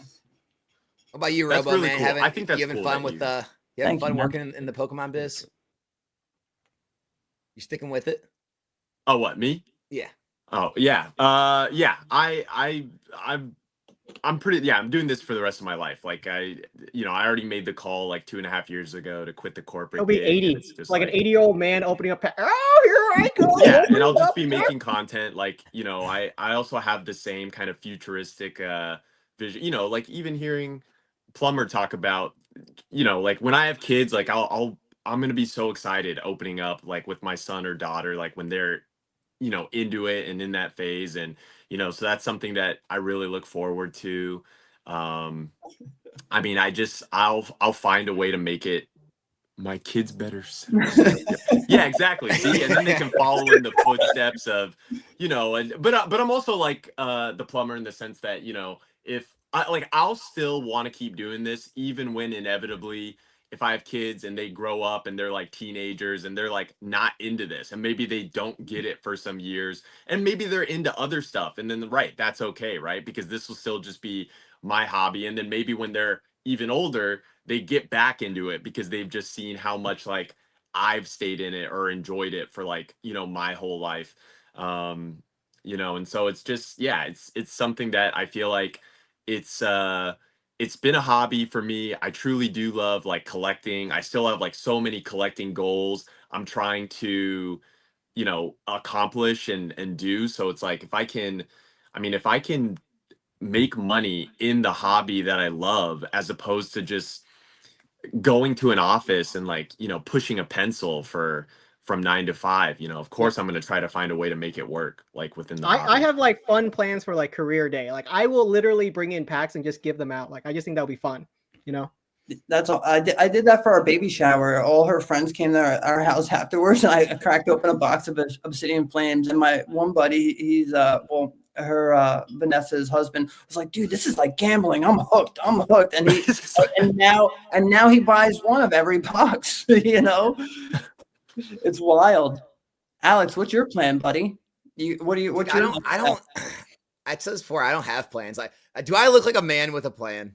I just kind of I You just kind of definitely roll have with the flow. some plans. Like you definitely put some thought into what you Being do. humble. What's your plan? Oh, I put tons of work into it, but I don't have like a plan. Like I don't have like a master plan. I just grow, keep doing better with the channel, keep making the stream better. If I can give my friends a job in this with me, that's a huge goal. Like, but I don't like. I'm not one of the guys. I saw like Dan Catch 'em All Collectibles video, and I watched it where he like broke down what like a SMART goal is. If you guys saw that, like. I know what a SMART goal is. That's a work thing. Yeah, and I'm like, Wait, I didn't see that. Yeah, like that's I'm like the opposite of that. Like I wake up every day and just like grind and do what I can, and like I'll come up with like new ideas and put them into action. But like I don't like set out goals for the year. I don't set out like certain metrics I want to hit or certain like I don't really do that. So like yeah, my plan is continue to grow in the hobby where it takes me. I just don't really know, Wait, so what was his SMART goal, or what was his? Yeah, he was just talking about like goals he had for personal goals. I think he had like weight loss goals, and he had like just business goals, or all the different like financial goals, his investments, like, and he was just like breaking down like how you like go about like creating an actual attainable goal, like have a time frame, like whatever a SMART goal is. And right, I just don't. I'm like the worst at that. I don't have that, because with me, I get stressed out. Like it stresses me out, right? Because like if you start getting behind, like, oh, I got to get get caught back up, or oh man, I didn't hit that metrics. That means I got to do better next month, and it's like right. It stresses me out. So it's like, without having those in place, if I have a bad, like a lower month, like a bad month, I don't care, right? Or if this month goes crazy, great. If this investment performs better than I thought or worse than I thought, it's like, it's whatever, right? I'm kind of like you. I'm just kind of like more go with the flow. But then I also guess that, it's good to have, I wonder if there's a balance there, like maybe not as intense as like Dan's, but, I do have goals. Well, like, me and Jake started the podcast. So it's like, I do think in my head, oh man, if we just really in my mind, I'm like, okay, I just want to be consistent with it. Cause like I always tell anyone with content creation, like goals, like consistency is key. But, I do want it to be kind of like the best type of, you know, card and hobby podcasts out there. And, you know, I know Jake like wants it to be that too. So it's like we do kind of have this goal of like, you know, what concrete things could we set for the future, like 6 months down the line or a year down the line to, you know, make sure that that happens. So yeah, I mean, I definitely make like short-term goals, like where I want to get to, like here or there. But as far as like looking far out, it's just I just think things are too like ever changing in the hobby and in the world in general that you know I just feel like it's almost there's too many variables to set like they're coming at us that I feel like it's too hard to set like an actual goal without getting upset at some point.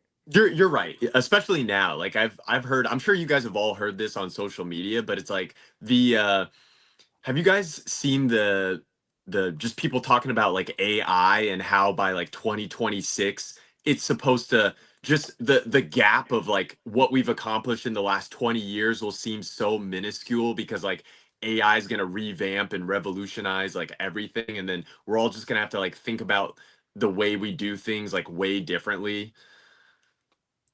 Yeah, I think it's crazy. I mean, I don't know, dude. It's like then it gets all political. Like, how do people get income? Is there like a universal basic income? Is right there, like, for that? Yeah. You know, are people going to have jobs? Are there something to do? Yeah, dude. So AI is never going to do your plumbing, so I think you're fine, plumber. I know. I'm going to use it. I want a Tesla bot because I'll have them carry like the water heaters for me and then I'll pipe it in. My back will be saved. Carry the toilet. That'd be awesome. Plumber's going to be like 80, like driving to his plumbing job, putting in a freaking water heater, coming out to his car. All right, guys, we're going to open a pack now in the car on my lunch break. You guys think AI could even do anything in the Pokemon hobby that would make, I don't know, what some of us or any of us do obsolete, or like I don't know, go on to TCG Player and analyze everything and understand like it's not about I'm gonna buy all these Greninjas because I know the Gold Star Greninja is gonna go up soon. And I thought about this. It's not, people don't watch me because I'm right. I'm gonna be honest here. Like we're wrong about lots of different predictions. People don't watch me because I'm right about every call. That's not the point. People watch it because they just want to watch someone talk about it. It's like you know, like we're creating content. It's about entertainment almost. People just want to have someone to listen to. It's not about us being right. Like people don't watch me because like, oh my God, my takes are always right. Yeah, but then could AI just make like a better YouTube channel than us, or that's funnier than you, Rob?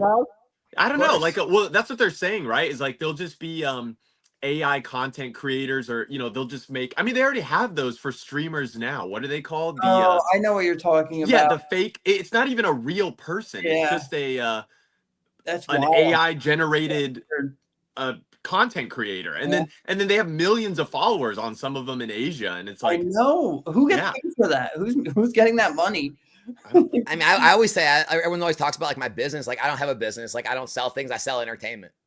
Yeah, I sell entertainment, whether it be pack breaks, content, whatever. What do you tell people you do for your job? Like, what do you, if someone asks you, like, hey, what do you do? What do you say? I just tell them I have an online business. Okay. You don't say you're a content creator at all? I mean, if I get like into talking with them, if it's just like, you know, like someone's randomly asking in a group, like, oh, what do you do for a living? Like, I have an online business. But if we get like deep into talking, like, yeah, I'll go all into it. Like, oh yeah, I do Pokemon, I do this and that. Nice. I mean, I don't know, like online business seems like an easy, like, you know, people will understand that and they'll kind of just brush it off. Like, oh, that's cool. Like, you know. You're not saying you're an entrepreneur? Ooh, put it in the Instagram bio, entrepreneur, dude, investor. When it did, it did it by itself though. I didn't do that. Like when what's it called? What did I get by Instagram? A business account? No. Monetized? Yeah, when I got monetized, right? Oh, monetized. Yeah, it put it. I didn't type entrepreneur. It put entrepreneur on top, and I'm like, oh no. That's that AI working for you right there. How is Instagram monetization? Is it good? Is it bad? Is it doing okay? Wait, what? You're not monetized? Yeah. No. I'm not monetized on Instagram. Really? Stop it. No. Well, I mean, like, it can't are be you like guys that making much. good Like, money? what you guys are making I'm like not $5 grand. monetized, but aren't you guys way bigger? No, and I don't want to be. Like, I mean, On it's Instagram. Like, it's a different model. Like, yeah, Instagram is not. I think it's so funny when people have or not tanked.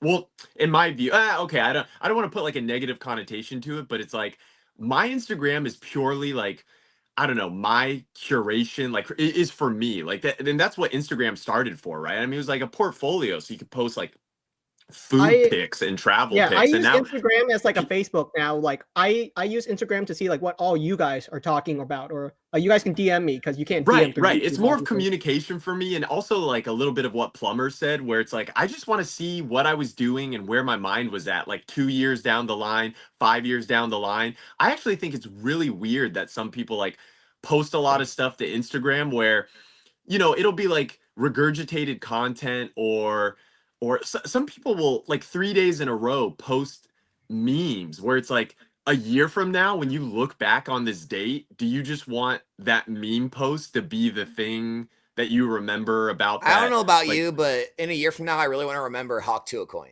Okay, yeah, it's exactly, important to my right. life.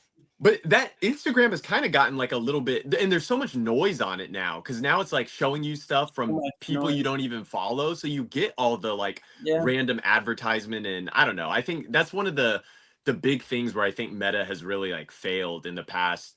I think it was smart that they bought Instagram because I don't think Facebook is that great. There's so much like noise on there too. But yeah, I don't know. I haven't really met another content creator that has monetized Instagram and is like saying, "Oh, I'm making like a ton from just Yeah, IG alone." Tina in the chat is right. Like it's a lot more sponsored posts. Like if you make a post sponsoring Yes. like something specific, like I re- I recommend Steam Oh, yeah, Siege. yeah, yeah. Then you Yeah, could like get you money. get Yeah, money but from that's what that. we would get money from, just posting that same stuff on That's what I TikTok or told. YouTube. So that's what I told Plumber the other day. I was like, with YouTube, you're going to get long form content. You're going to get ad revenue. With that, you're probably not going to get much ad revenue, but sponsors will say, "Oh my gosh, he's getting hundreds or a million views, 100,000 or a million views. That's more better. That's more beneficial for my product than That's somebody on true. YouTube getting 10,000 views." So Right, like, you right. might get better ad spots on Instagram than you will on YouTube. Instagram does have a lot of viewership if you are like well, I guess No, right. A lot of because celebrities sponsors are don't care if they're clicking on it for 20 seconds or they're watching our videos for 10 minutes. All they want is that ad spot. if the So ad that's right, if just the as spot valuable gets for in them. the viewer's head, it's like it's almost like an online billboard, right? Like as long as someone sees it like subconsciously, they download it. That's all that they're really going Yeah, I for. think that's So where I you can get clean it. up I on get it. Instagram for sure. I'm, What about TikTok, Robo? I mean, TikTok, is that pretty good? It's good. Yeah, yeah. I mean, I think it's gotten worse, which is why I mean I know you talked me and you talked about this a little bit after our call last time, but it's like TikTok used to be a lot better. Um and then they changed their thing where it was like you only get paid on videos that are over a minute long. So I think yeah. you've kind of seen the death of making a good like 15-30 second video. The first 2 years I was on TikTok, I mean you could only make a 15-second video, right? Yeah. Yeah. So It's I was kind of like like just the growth of, it's kind of like they did Vine better than Vine. they Vine. did. They did do that, right. And then Vine, obviously ended up imploding, but it's like I view TikTok almost the same way in the sense that it's really not that great like it was, I would say 4-5 years ago. I mean, well, that's the thing, right? It's like it used to be that app, like it was the one. That's why Instagram made Reels and like started to try to monetize people, and like that's why YouTube made YouTube Shorts. Like every other platform tried to be like TikTok For sure. because TikTok was TikTok. And then I think, I don't know if it's an insecurity thing with people at the top, but TikTok then started to try to be like every other platform because they're like, oh, if we want to beat YouTube, they were trying to like encourage people to make horizontal content. I know you love that word, Alex, but like it was like, dude, I'm not turning my phone if like I'm not scrolling through TikTok and then like turning every other, Dude, I you swear know to that God, I'm such a boomer that I came to one of Robo streams on YouTube and he's streaming vertical. And I'm like, yeah. didn't even know this was a thing. I actually think it's crazy how many people stream cards horizontal because it doesn't feel like it fits naturally to me. But you, dude, on your stream, you make it look good. So I realize the people that do find a way to make it look good, like how I it mean, I kind of works. want to try it for vertical after I see. I mean, it's just like Whatnot. Right. Well, I just find it so much physically easier. Like it's in front of the, I don't know, like I don't, but I'm also like very used to it because that's just the way I've always been used to doing it. But what I was saying is like what's interesting is like I think TikTok just tried to want to like compete with YouTube in a way, but it was already stealing so many eyeballs away from YouTube that they tried to like go to long form content, encourage horizontal content. And then in doing that, people were like, yo, that's not why we came to TikTok. Like, I don't want this. And then people started to go to YouTube and Instagram. And then now, with TikTok under threat of being banned, or who knows what happens in the next 60 days, it's like I really think that they're just kind of on the way out. Like I feel like it's very hard to grow now on TikTok, and also TikTok isn't even showing your video to or my live streams, for example, to your actual audience, like to your actual core followers. Like I have way less subs on YouTube, and I get way more viewership when I go live on YouTube now. And a lot of that is converted people from TikTok, but still it should be That's like, weird. yeah, like I should be able to hit the go live button on TikTok and have, I don't know, no less than 400 or 500 people in there, just because that's not even 1% of 1% of my following. You know what I mean? But That is wild to think about. Yeah. right. Way to Hey, flex. I got to give Jess the tips. Is Namek sponsored by Under Armour? By Under Absolutely, Armour. man. He will be soon. Absolutely. He's gonna get that Under Armour And bag.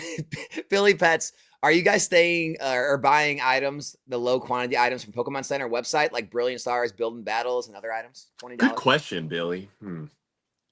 What I am. you are? I like Brilliant Stars.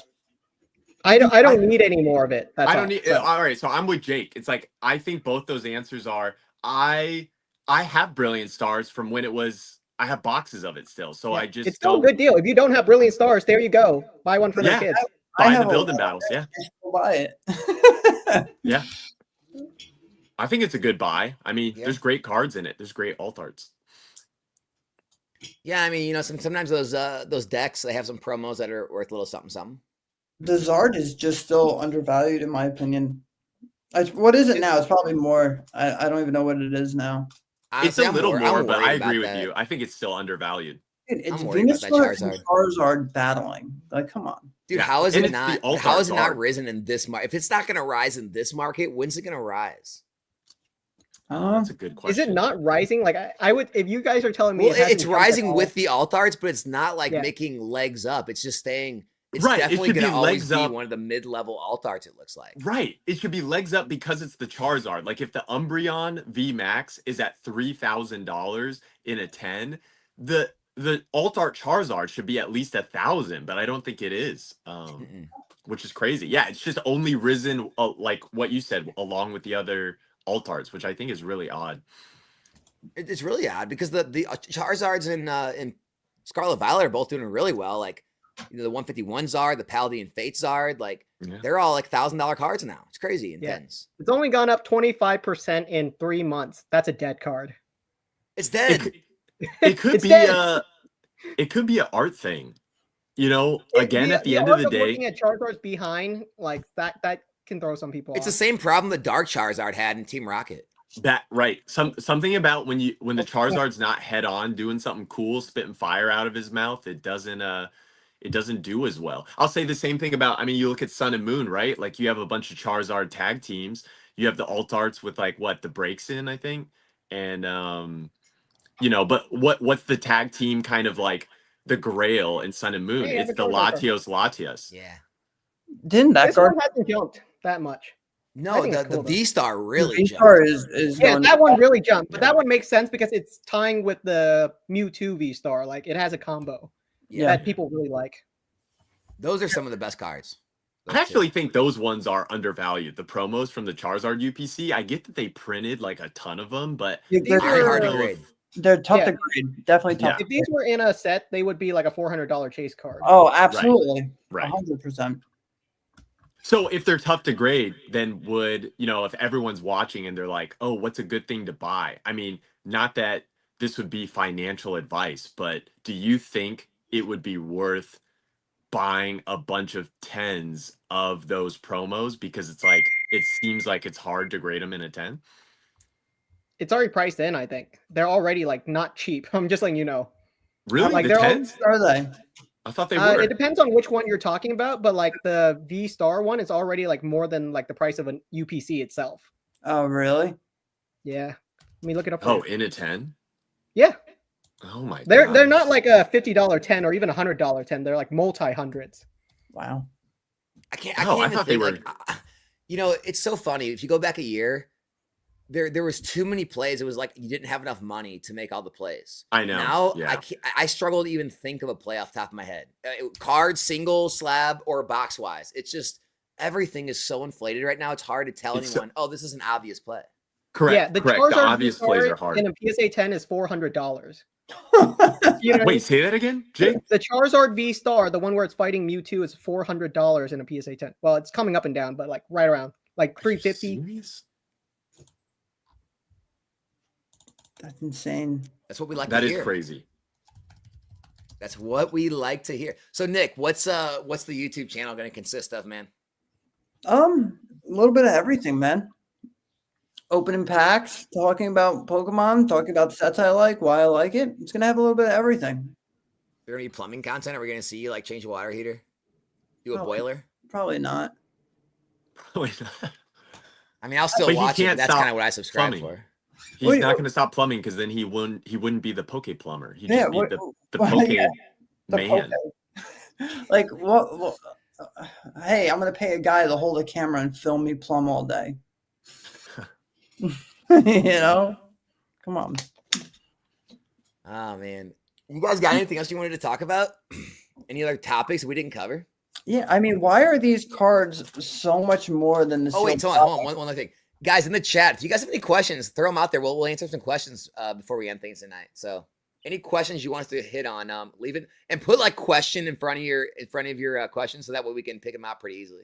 Yeah, and do you guys want to see Nostalgianomics and the Poke Plumber on the Card Lounge podcast? You guys want to see him Hell yeah! on Jake and I's podcast?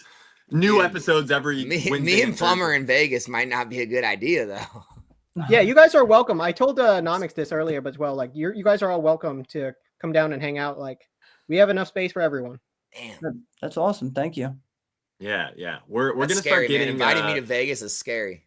we're starting to get guests You on made the episodes. gener- I'm gonna blow soon. my entire investment income over the last 5 years. Just Have you guys seen like the trading card vending machines? Those are in Vegas where you can just like throw your money into like random. I see people Surprise emptying them. They buy it out. Like I've been seeing so many like videos and pictures of like people going to the vending machines and like buying every 151 booster bundle, and they just clear Or it them. is like in Just- Vegas, like just I've for been to it and I content. bought cards from it. It's not worth it. I'm letting you know. Just like, for you're throwing content. $50 away. I know people. Well, it's like that's why it doesn't even make. I mean, honestly, I would want to make one. Like, I'll make, I don't know, a robo vending machine at some point, and I'll just make them better than what those other ones like. Because I just Yeah, we have would put in older better stuff. stuff. Yeah, I'll make a better one, and it'll definitely be still worth So- it for. So the people to reason that clear one out. works is it's kind of like Vegas. It's like it's Vegas, baby. I'm already throwing away $1,000 tonight. What's Oh, yeah. $50 on Right. a graded card? So that's why people have that mindset. Yeah, it's kind of. I made that point about. You remember that the TCG Classic box, that big giant one? Yes. Oh, The- yeah, the, yeah, the yeah. giant black box. The Oh, $400 one, yep. If they would have released that in this market, it would have done well. It was sold out. Yep. Oh, They interesting. should have still sold a available. $400 item in this market. They tried to sell Dang. it in a bear market, didn't work.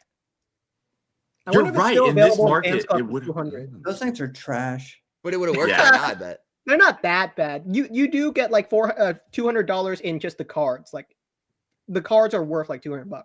Like I think But the they're cards bad, are but they're low- not. Yeah, It's like well, the because Battle the item's Academy on expensive. steroids. That's Yeah, how. yeah, yeah. Yeah. It's a bigger Battle Pack Academy. It should have been a $100 item or like 120 MSRP. Yeah, Like, but not $400 for that. Not $400. That's The insane. Japan one was 200. Why is ours 400? well, here, Yeah, 200 Jake, you max remember? I for mean, you guys remember when the XY Premium Trainer Collection box came out? Oh, I love That was a ton of drama. Roaring Wait. Skies, Primal Clash. Wait, No, why so was that a the ton premium of drama? trainer box where it was like just all the trainer cards and it had like 2 Yeah. It was packs. exclusive to that. And everyone was freaking out about it because it was like $100. And everyone's like, $100 Pokemon product at Walmart? That's just crazy. Rob, you have a couple of these boxes. You know what it is. I have Yeah, a couple of these exactly. boxes. But you Yeah. know what's so funny? That was one of the earliest things I bought because that was like one of the oldest things I saw on Pokemon Center when I got back into the hobby and was just like, oh, there's actually a Pokemon Center where you can just buy stuff direct from Pokemon. Yeah, I didn't know that. And for like, I was in the hobby for a while before I figured that out. I didn't know. Same. Yeah. All right, let's see. We got real quick one. Ready? Celebrations PCETB or UPC? UPC. UPC. Yeah, UPC. Yeah. I'm taking UPC on that one. Yeah. That's an Let's easy see. one. Best SV set. Best cards SV. You can choose only one. Bubble Mew. I have to agree, man. That card, I think, I can't put another card above that right now. It's beautiful. I when it was $350 in a 10, I said that card is beautiful. When I graded a 10, I was so excited. That card, like, even though people didn't like Paldean Fates, like that card, it was just so undervalued. Like, that's the benefit of being in this hobby for a while, because when you look at a card, you can say, hey, this is undervalued. Yes. And I was gonna say, yeah. Like when you see certain cards, you're like, how is no one going crazy over Paldean Fates? Because when they came out, no one cared about that set. And that's the truth, right? That card is gorgeous. Yeah, there's some cards. This is kind of taking it out of the Pokemon realm, but it'll be the same concept, and it's because I mean, honestly, when Scarlet Violet came out, One Piece was really hot. So I also collect the One Piece TCG because I love One Piece, and I like One Piece. Right now, I'm like looking at more One Piece stuff because Pokemon is so high. Dude, it's like very easy for me to just do the opposite. Hold on. First of all, Nick, can you even name a One Piece character?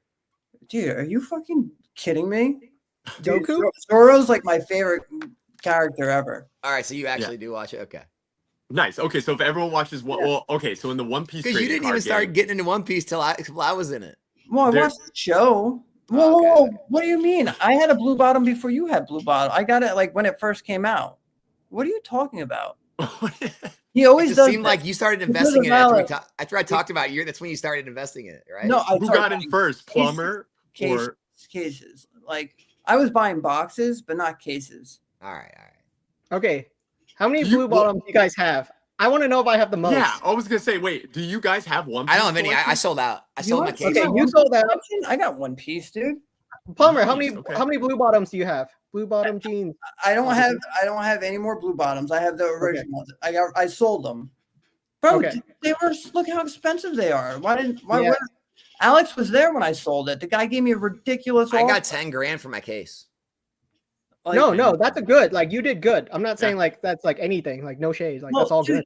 This was the craziest thing is when Crown Zenith came out, I bought all these cases of Crown Zenith, and my comic place was like, you should grab a case of one of the new One Piece. Same. And I was like, I don't really want a case because I bought like 10 cases of Crown Zenith. I didn't want to spend more money.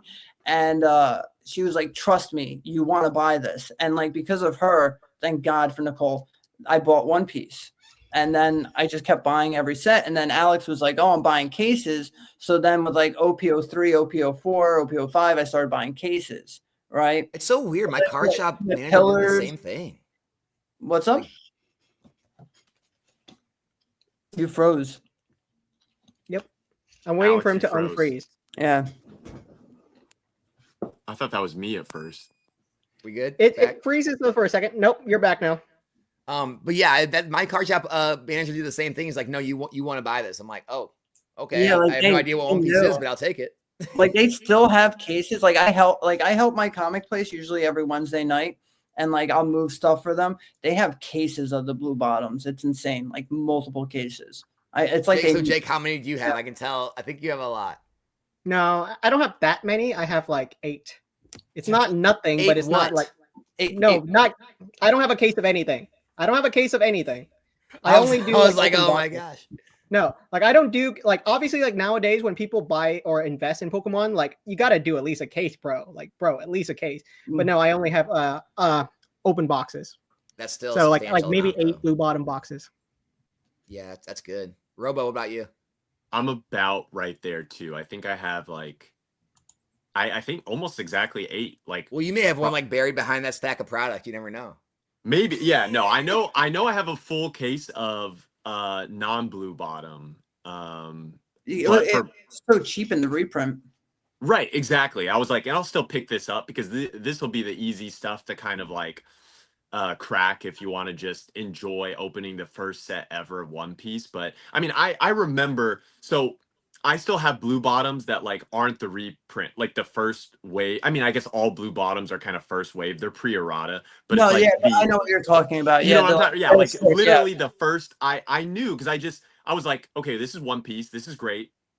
It's the strongest anime in the world right now, and this will be the first set ever. So when I first got boxes from my local card shop, I was like, I do want to open up a lot of this stuff because it's the new thing, and everyone was like super hyped on it. But I was like, I'm gonna just put some of this away because I've just learned from Pokemon, and it would be like if you put away some first edition base set boxes. And so that's what I did. And yeah, I just still have them tucked away.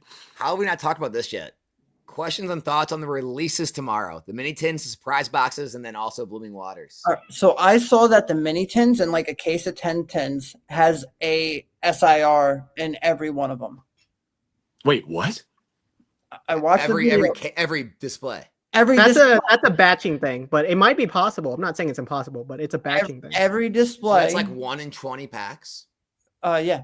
There's 2 in every one, and I always bought one, right? But that's what I'm supposed to go to my comic shop because they have all this stuff for me. I'm so excited. Wait, there's 2 SIRs in every mini. One. Oh, what? Guaranteed? Guaranteed. That's what it looks like right now. So like you have some, you might open. It's 1 SIR up. Like the idea is like it still could be like a $10 SIR. That's I know. Okay, that's true. But now instead of me opening ETB cases and not pulling 1 SIR, I can open one of these. But so I think these are going to have a premium instantly. Right. It might be a batching thing. Like it might not be. Like we don't know it yet. It's too early. Yeah, but I watched someone like open a good amount of them, and like every one of them had one in it. Yeah, but then did they have any God packs? They didn't pull any God packs. Maybe there's no God packs. I don't know. What if first print had the only God packs? No, there's still gonna be God packs. Dude, we're gonna have so much Prismatic in the next year. I'm not even worried about it.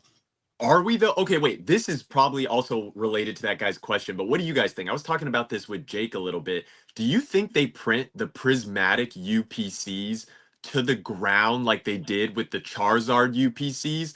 And so much so that you remember when you saw those everywhere and it got to the point where like everyone was hyped on them. People paid pre-order price for the Charizard UPCs, and then eventually they dropped below MSRP.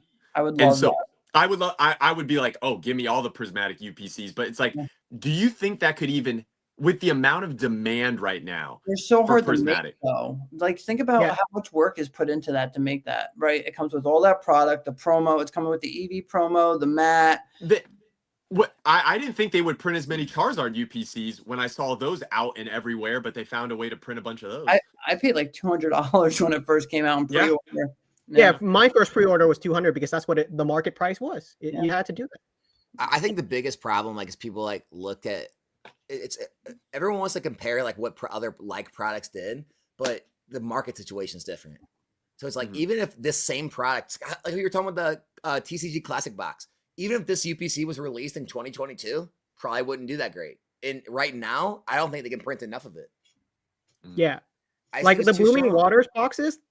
A pallet of it would be in at Costco in like 2 seconds. You know what I mean? Yeah. Like even if they had 4 pallets, 5 pallets, it would still not be enough. That's the crazy thing.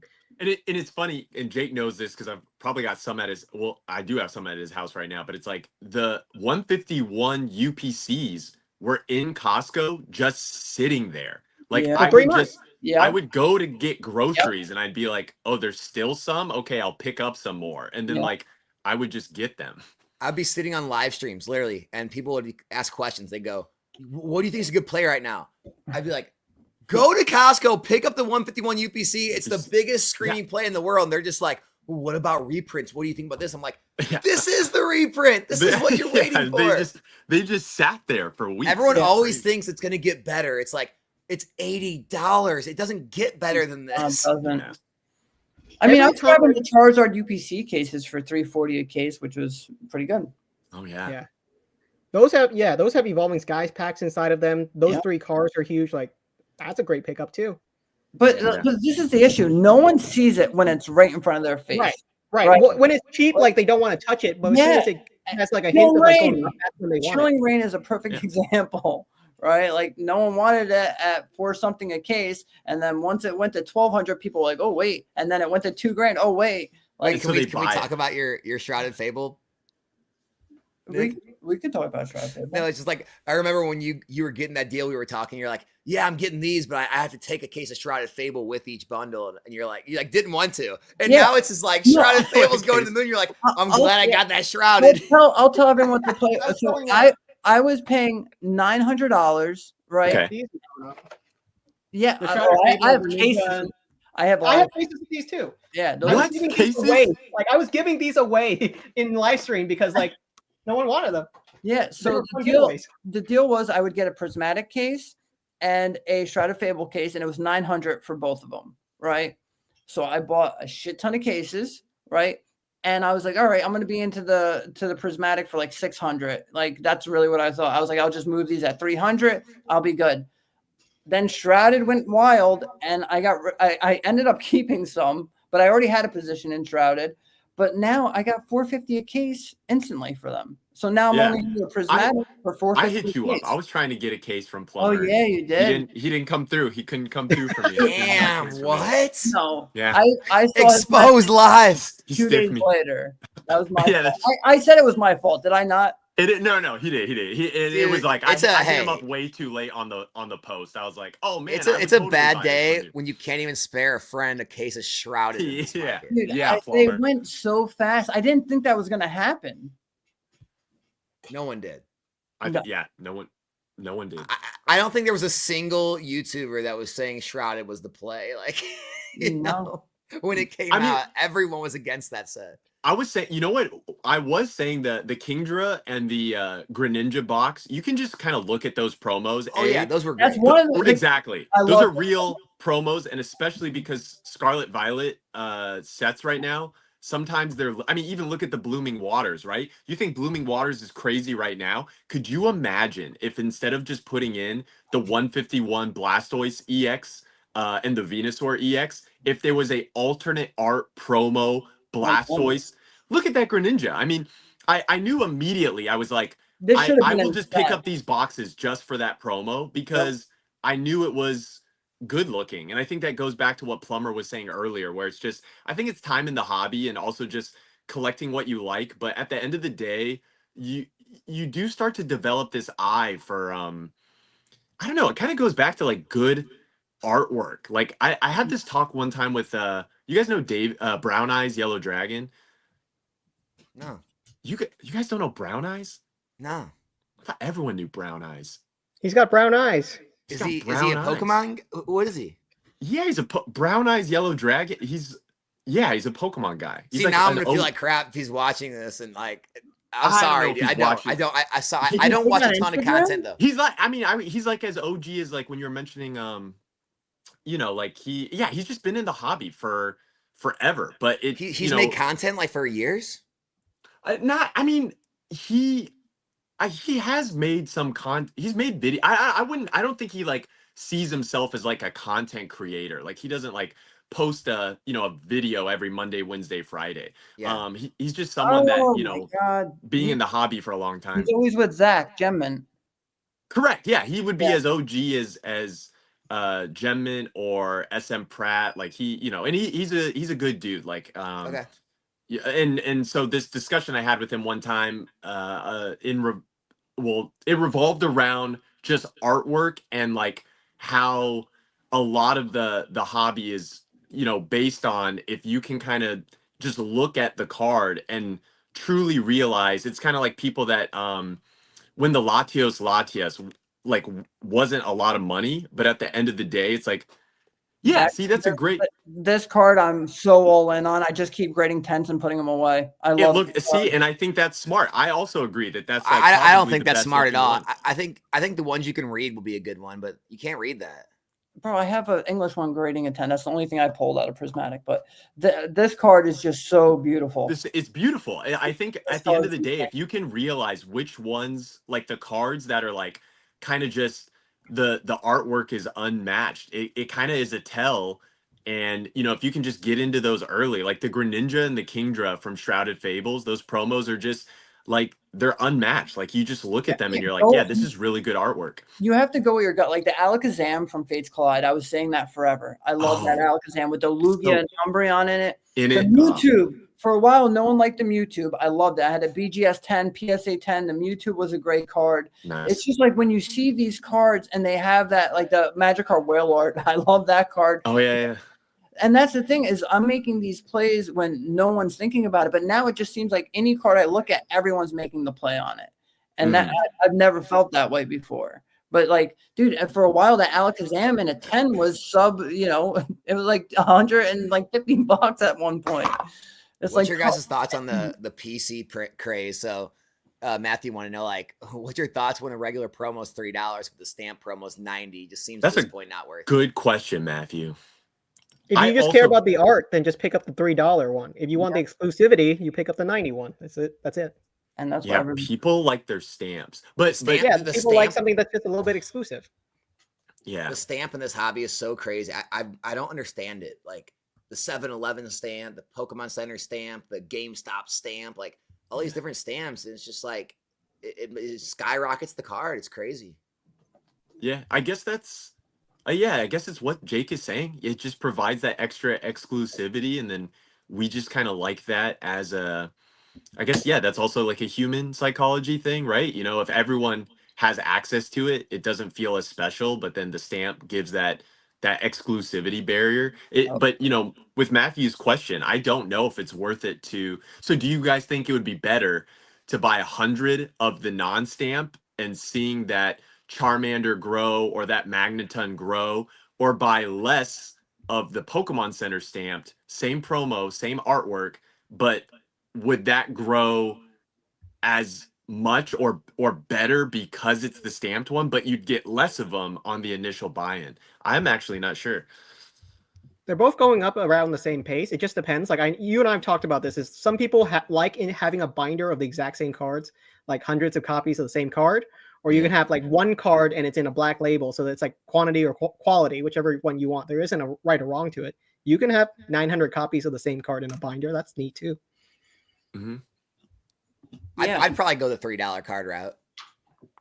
Because I'm the same way. I don't care about the stamp that much. Well, I would rather have 30 copies than just one. That's true. In a way, it kind of balances out. I think let's say they both go 50%. Well, now you either have to keep that card or sell that card, or you could sell, if you have up to 30 copies, you could sell off a few of them, keep some. Of the same card. Like, dude. What is that? So cool. The Eevee. It's the Sleepy Eevee card. Oh, it's the Eevee. Yeah, so I graded the whole bunch, and I took the ones that aren't going to grade. I put them in a binder because I just love them. I don't want to sell them. I put them in a binder. Who has more Sleepy Eevees? Like, that's what we're all trying to do at the end of the day. I opened a lot. I opened too many. I don't even want to talk about it. I don't even think I have as much of the Sleepy. Basically, that Eevee has to perform very well over the next 10 years for Nick to recoup his money. Oh my God. It's like $10 right now, I think. Yeah, wait, Plumber. Is that so? That binder though, is that from you just cracking ETBs and you naturally are just getting those, or have you gone and bought other people's sealed? This is just from me opening. Wow. Yeah. And I told you I only think like 11 or 12 are gonna hit 10s, so I sent those. Look, here's another stack right here. Wait, Plumber. Wait, so you opened how much Prismatic ETB?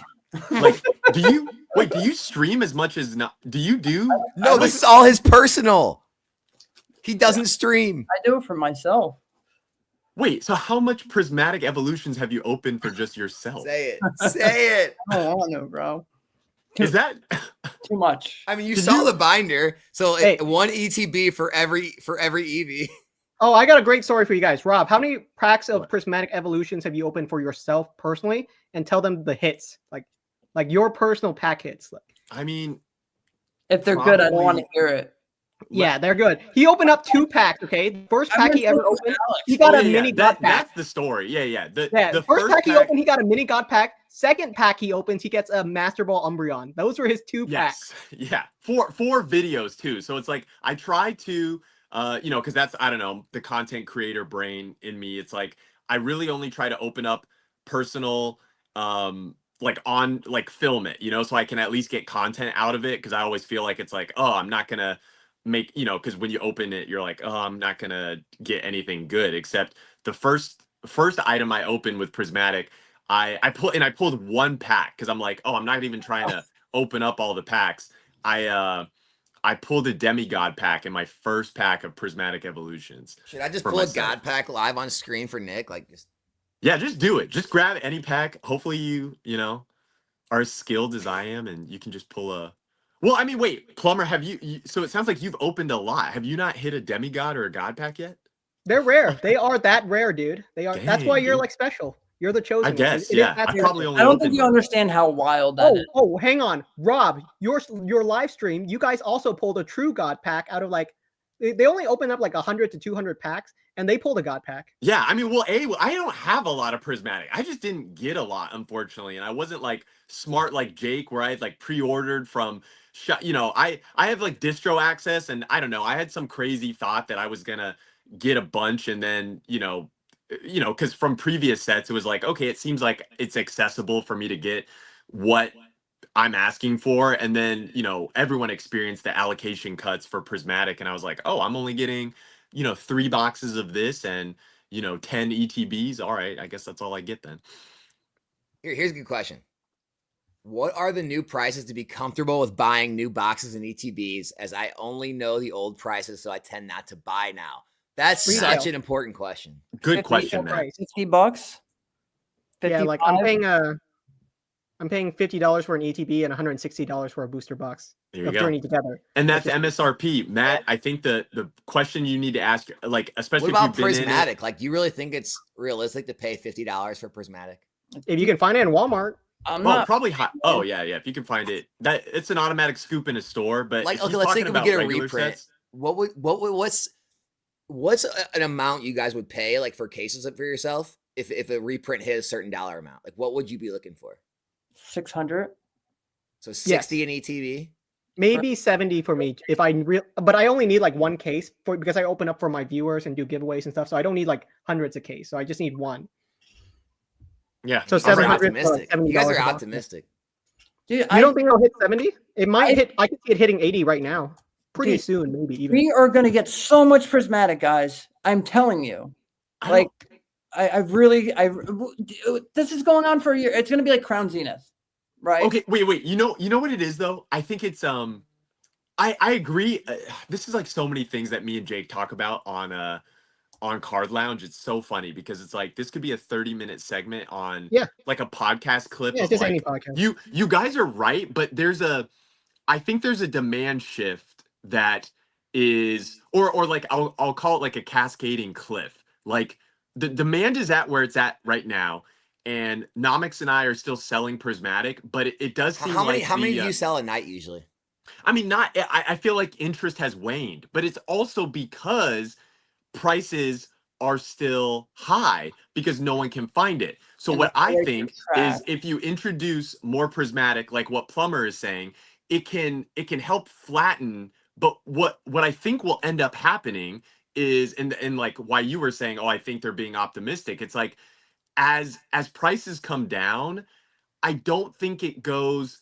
I think that revitalizes the demand, and it also unlocks a huge like a 5 million, 10 million people segment that weren't willing to go in on Prismatic at like this price point, but they'll get in on it there, and then that will just keep the price point back.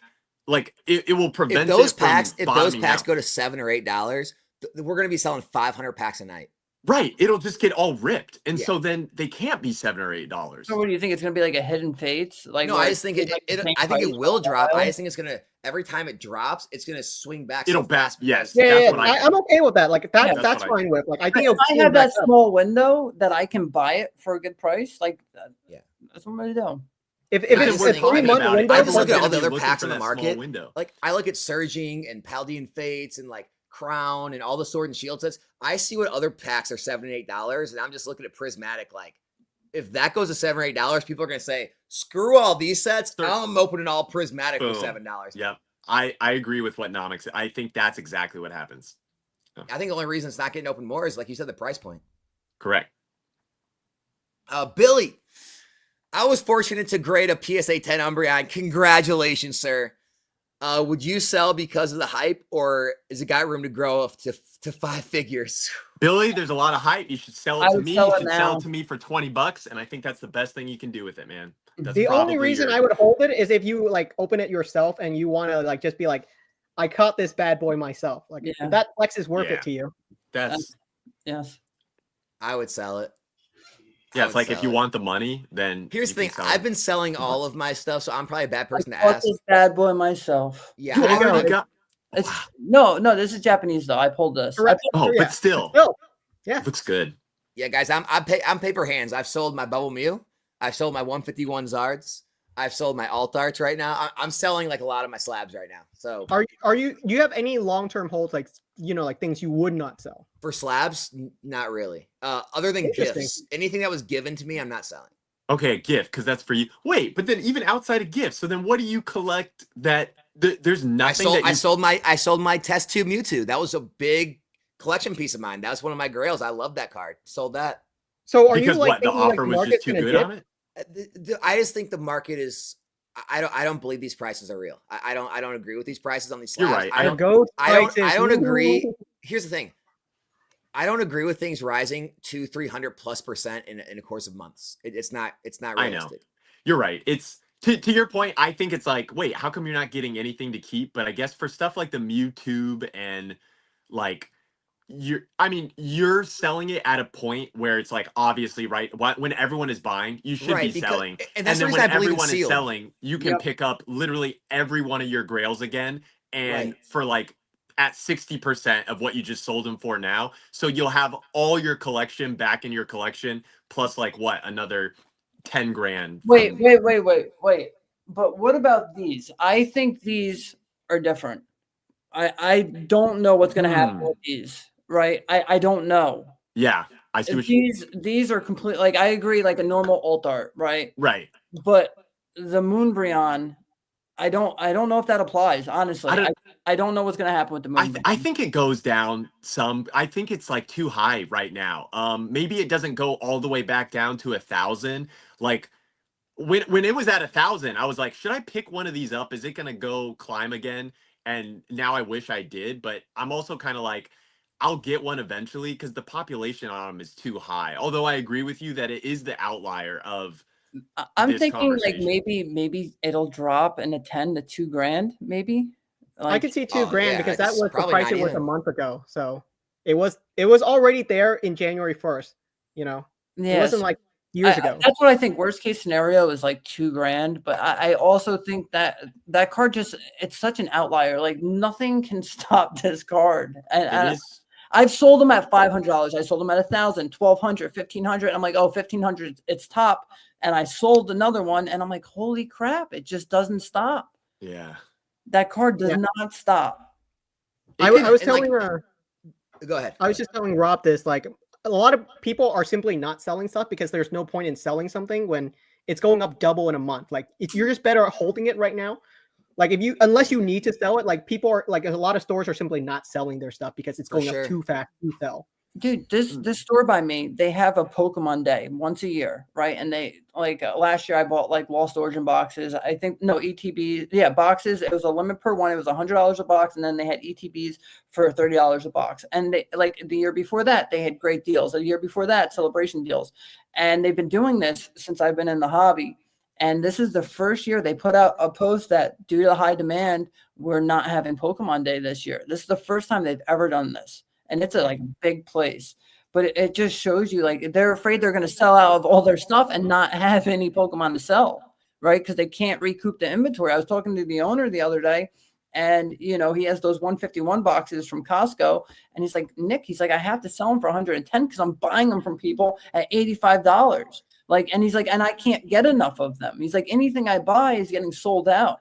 So it's just, I don't know with this market, I don't know what the top is, but it seems so strong. And I have a feeling this is going to last way longer than people think.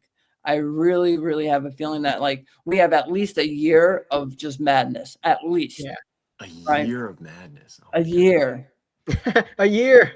At least until after Rocket. My And top 4 after Pokemon 30th. influencers in one stream. J Red, thank you so much for support, bro. Wait, longer than a year. Maybe 18 months, because a year from this month, it's going to be the 30th. Yeah. So, I mean, the average market cycle is, what is it, Alex? 18 months? I mean, yeah, it can go like, 12 to 24 months. Yeah. So it's not going to go anywhere anytime soon, though, unfortunately. Like, yeah. No. Yeah, I mean, here's the thing. Like this, the reason I've been selling the slabs is because, if demand comes down, right, booster boxes can be fine because the supplies come so far down, right? Where the cards have all been rising or staying the same in supply. So that's why I'm a little more worried about like a lot of the slabs and a lot of these high flyer cards. Yeah, and I think that's perfectly logical. I lean more on your side where like, I mean, right, dude, you saw what on some of those cards you sold, like a 300, 400% gain. Like that's when you sell. Like, why would you, I mean, could you wait till 6, 7, 8? I mean, that's what a lot of people did with, big like crypto stuff, and then didn't get to realize those like high numbers. And it's like I would say over 50% of those people would have wished they would have sold at 300, 400%, or like 3x, 4x, 5x. Yeah. But it's also like, yeah, the Moonbreon's the one card I really want to. I put it this way: I wouldn't bet against it. Right. I would Moonbreon is just kind of like bet against it. Would you really? Yeah, if I could technically hedge against it, I might. Like, wow. Obviously, that doesn't exist for Pokemon yet. I mean, he put out a poll on his Instagram: base set Charizard or Moonbreon, and Moonbreon won. Yeah. And yeah. It's crazy. Wait, one in popularity. What? Like I do polls on my Instagram, right? Mm-hmm. And like there was like hundreds and hundreds of votes just for the Moonbreon, right? And it beat the Charizard. I said, if you could only pick one, would it be? And guys, like I was a big vintage guy. Like I had every crystal 10. Wait, in a 10? No, we're not talking about like card value. It's more about like just like the card itself. The card itself, yeah. And I said, would you choose a Moonbreon or a base set Zard? And the Moonbreon won. I was shocked. I would bet against that. That's crazy. No, well, Rob's a huge Charizard fan, so he's like starting. He might be a little biased. No, but even without that, though, it's like, and I don't know if growing up with like red and blue is the reason, but I think the OG Charizard from base set is like evergreen. Like, there's no way. I'm telling you, the Moonbreon is on that level, and that poll proves it, because I have a very diverse crowd. I have a lot of vintage guys that hate modern, vice versa, right? I mean, Caleb and Gem Mint walked around an event with a Moonbreon and like a trophy Pikachu, and the full art one, and like showed kids and said, "Which one would you rather have?" Every kid took the Moonbreon. Yeah, like it makes sense for that little kid he's like famous. He does the Costco kid. He pulled the Moonbreon and he's crying, has tears in his eyes. Oh yeah, that was a clip. Like these kids see Moonbreon the way we see Charizard. So that's like the one card I don't know. This way too. I get that. Like I get that it could be the new kids generation of like that's the top artwork or the top chase card, and I get why. And it is a very beautiful card. I guess if you're just looking at it and you look at how it's a full art and the texture on it, and you go back to an OG Charizard, it doesn't have the texture on it. Although I still think like the OG card look is like, with like the Galaxy holofoil is still, I don't know, just like, it just does it. Like, it just does it for you. Like the base set 2 Machamp? Well, I mean, base set or base set 2 or just the old school Cosmo holofoil that they used all the way through. Like, that's why I was thinking the Cosmos holo. Because doesn't the base set 2 Machamp have the Cosmos? It's like it does, right? yeah. Then they put like where you can have swirls on it. Like I get you can't have swirls on. Well, I mean, there's no swirls on the Moonbreon, so it's just like I don't know. As far as could you imagine? They're both top. Oh my! I know, look at the swirl on that Moonbreon. If somehow the holo had like swirls that could show through it, and then people would just be like, "Oh, my Moonbreon has like 7 swirls," and like people would be like, "There's like a blue variant." I didn't even know this. There's a Moonbreon that has like more blue than the green. I just learned about that. I didn't know that. Oh, really? Really? Well, those are the ones that the whatnot seller Sharpie to look different. The Yeah. one I will say this. It's like I do see that the Moonbreon could be this like kind of modern day grail that like because it's so strong now, like 10 years from now, 20 years from now, people will still definitely, want to chase and like want to have it. But there's just like I don't even think it gets pushed as much. The Umbreon gets pushed as much as Charizard, even in like the new show, right? Like I haven't been watching it, but I know in Horizons there's like a captain. Yeah, and he has a Zard. Yeah. He has a Zard, right? Yeah. And it's like no main character has an Umbreon. It's like I just think Charizard is just built into even in the kids' minds as like a cool this character, because that's also why we loved it. Like it's not just the card. Also, you got to remember, like from the games, from the Dude, it show. does 100 damage. Like when I was a kid and you see that Yes, card do that much damage, you're like, this is so cool. Like it was the everything. exactly. It was like Well, I'm on the everything same played page into as it. you, right? But it's like you have to recognize Moonbreon to being that level of the Zard. Like it is there. Well, I want to hear Crazy, Jake's take. man. Jake seems to have a different take on it. What, I just think it's overrated, but I mean, like that's not special. Like, just depends. Like, it doesn't mean like it's a bad card. I just think like at $3,000 is overpriced compared to like, let's say like an Espeon. Like the Espeon is also, I think, like a gorgeous card. I That's love like that card. $600. You know what I mean? So comparatively, I would rather what do have you 5 think's like a Espeon fair- over like 1 Umbreon. What would you give like a fair market value on it? Like $1,500. Like I think like double price, but like 5 times, 6 times over every other evolution, guys. I'm like, whoa. Like I know like Umbreon is not 6 times more popular than Espeon and every other evolution, right? Stuff like that. I mean, I know you're a Rayquaza was the chase card in Evolving Skies. People No, I get that. I get that it has like a chase value. I get that. Yeah, but for a while, like people didn't care for the Moonbreon as much as the Rayquaza, right? Yeah. There was a time when it was like not even the most expensive card in the set. No, I remember that. Yeah. Jake, what's your? I mean, I know because I know you have a lot of like kind of more of the vintage grails and a lot of like the like ponchos and all that. Like, what's your take on all this modern, the alt arts and all these like high pop reports? Like, do you think it's as big of a problem as a lot of people make it out to be, or do you think the demand's there to support it? There is demand there. That's the thing. Like the demand is there. Like we're seeing that. But the problem with demand is like it ebbs and wanes, right? Supply is finite. Like it's the number of supply doesn't change, but demand can change. Like that's what you guys were talking about. Is the demand for Charizard is actually down. Like people prefer Umbreon over Charizard right now. But we don't know like where demand's gonna be in 5 or 10 years. That's why like, and the supply is so stagnant. That's why I get a little bit worried when I see like 15,000 English PSA 10 Umbreon. That's not including Japanese, Korean, Chinese, and all the other ones. So that's why I get a little scared by the supply. Demand can change. Like in 20 years, like maybe like the new most popular Pokemon is one that doesn't even exist yet. We just don't know like what's going to come out in 20 years. I was gonna say, so when you think about legendary collection, right? Like the reverse hot, like this one, the like how low. I remember no one liked this as a kid because the hollow wasn't in the picture. I remember being annoyed with it personally, being like, why is the hollow around the You card look like you have a not knockoff Charizard. Yep. And so there was a point in time when demand for this was so low, and now demand is so high that like Umbreon's not safe from that. If this card wasn't safe from that, like demand is so. Well, they could burn us. So that's what they did, though. We were getting so much Zard, like the Burning Shadows, Unbroken Bonds. It was just like Zard after Darkness Ablaze. It was so much Zard, and I think that's what happened. That they piggybacked off of Zard. That definitely played into it. Yeah. And then, people got kind of sick of it. Charizard kind of became public enemy #1 for a while. Exactly. You're right. But if they start doing this with the evolutions, right? Like keep pushing evolutions. Because like now when you see like shirts, it's Eevee, Pikachu, Bulbasaur, Charmander, Squirtle. Like Eevee is now a part of the starters, right? Yeah. But what if people start getting like, guys, don't think I'm hating on Zard. Like I'm all about Charizard, right? Yeah. Like imagine if they did an Umbreon Ultra Premium collection, an Umbreon Super Premium collection. Exactly. And then like in the next 5 years, like, bro, we're on to Mimikyu now. Like that's a new thing. Yes. That's what I'm saying is like that can potentially happen, right? They can burn us out with Libran Collects is buying 90 of the Palmy IRs from Fates. Making a play on the Palmies. All right. Hold on, we got one more. Brandon Marty. Are your thoughts on buying Seal in this market if you can't get Seal cases from distro? What are my thoughts on buying sealed in this market if I can't get sealed cases? What, like close to 1,000 a case? Oh man, what are you guys doing? That question's like, if you have a use for it or you want to buy that much, I would hope that by Well, buying I it. know Brandon. Brandon definitely invests in it.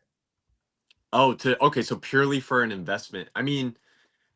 Well, yeah, you're talking about most of the population, right? Because not everyone has distro access. If you want to buy a case from someone to hold, you'd have to also be willing to like pay. It's funny because I remember when you used to buy more in bulk, that's how you got cut a discount. Now it's almost like if you can get something super sealed, there's like a sealed premium on it. It's like inverse. Well, So what do you guys think like the regular, what do you think a normalized box price will be? Do you think 160 is what they're shooting for? Or do you think it'll be like 120? I think 30? MSRP, at least for the foreseeable future, MSRP, it was ridiculous. The one guy who posted that question, I know we never really finished answering his, he was talking about like, he's used to buying boxes I've always bought boxes at $100 a box or sometimes less. And now I just have to realize, 145 a box, but now, the ratio has increased. Like MSRP is now 160 for like Scarlet Violet stuff because of, I guess, inflation. And the fact that there's a hollow in every, that's what they say. Right. There's a hollow in every pack. So I would just say we've had it kind of good for a long time when it was down, and MSRP was always what was always higher. And now you're gonna pay MSRP for a box, and that's what it kind of should be. That's why it's MSRP. Any other You don't want thoughts? to pay over it, I feel like my max on cases, oh man. I get my like what I want to be at. I don't know. I don't know because it's so tough now. We're gonna have to put out money right now. Here's a better question. Yeah. I'll expand on it. If the MSRP becomes the normalized market price, do you think the boxes will have a higher dollar growth in a similar amount of time? Like if normal like Sun and Moon's XY Sword and Shield, they got a lot of the boxes got to like $300-$400 a box after a certain amount of years. Do you think these are going to be at $400 or $500 a box in the same amount of years? Because if not, that means the investment potential of Pokemon would actually be getting a lot worse. But it's only like that because if demand stays the same, then yeah, I would think the ratio would be the same. But demand could always drop. But if demand dropped before, it would also affect the growth. Is it all just this big inflation that brings every price up? I don't know. Maybe that's why Pokemon's doing this the way they are right now, and not. I don't know. It's tough. They're killing investors. It's definitely like a higher. It's just a higher buy-in now. Like if you want to collect Pokemon to invest, if you want to collect, if you want to collect to play, you need to put more money into it. And I think it's just the way it was before. You could put less money into it, and be okay. Like, what are you showing? Is that a Detective Pikachu promo? I think it's also like if you can find deals for under MSRP, like there'll probably be those out there because some people just would need money super, super quick and they're trying to liquidate. And then like I think if you have the excess amount of money and you see a good deal on Pokemon, you should scoop it up. I can tell you from the last regional I was at, San Antonio players want 140. That's all they can do, most of them that I ask. Yeah, I was getting booster boxes for 140 for like Temporal Forces, Paradox Rift about a month ago. That was like as good as anyone can do. Right. And 120. I got some at 120. Really thankful for them. 140 is like where I think most people view. That used to be old MSRP, right? Like, I guess that's like what I want to pay per case. 140. 140 a box. I really want to be at 810, but I'm not gonna. I want to be at 600. Kyle Douglas. Love that card. Ooh, I got the Latios. Love that card. That's like that's like $5 grand. Hold on, let's tell everyone a story about that. So we're standing there at New Jersey Collecticon. Nick sells his Latios 10, right? The guy comes back. Says, hey, there's this issue with the case or something. It had like a spec in the case. You take it back? And I'm like, he turns to me, he's like, You still got yours? I'm just like, take it. So he gives him mine. I sold 2 that week, and like, what did we sell them at? I think 2,000. Yeah. 2,000 for the Latios Altar? That was like however many months It ago. was the market price. I'm not saying you guys are like, Yeah, that was good. Wait, it was what New is Jersey that now? Collecticon last year, whenever that was. Right now it's like $4,000 maybe. $4,000 in a At the 10? time, But it like was a everything fair doubled price, in the last Last 6 months. That's not, sold's 5,500. Last sold is 5,500. Yeah. Oh my but like you know, like gosh. everything has doubled or tripled in the past month. So it's like, oh, you're like, oh, this is doubled. But like, yeah, like everything has. So you know, Yeah. Man. it's not like I'm not surprised. Like everything's doubled or Dude, tripled. I sold a Skyridge Gengar for $5,000, and I was so happy about it. And like, I look at last sale, and it's like near 15 So grand. here's right the thing, now. right? Going back to the Moonbreon thing. Okay. Hold on. crazy. I want to bring this up. In regard to the Zard Moonbreon topic, how long do y'all think Moonbreon holds the crown on the Modern Chase until the next card becomes a third? All right, this is a perfect question because we just showed that Latios. In my mind, again, I agree with Jake too. That I think it's overinflated right now. But if I'm looking at Latios, I'm like, maybe Moonbreon can go higher if that's a $5,000 card. So there's like 2 ways of thinking about it. Yeah. Latios is rare though. It didn't Yeah, like get you to people gotta enjoy it. understand. Like some of these older cards, like there's not even like there's like 15 Moonbreon for every single like Latios and Latios. Like that's how different it Yeah. is. It's a And wide there's more margin. Evolving Skies tucked away by not just by your average everyday collector. Oh, like there's airplane hangers full. Yeah. I mean, there's a ton that people have just like stocked. I just think because Latios came out in the Sun and Moon era, and that was just there's before only- the 2020 boom.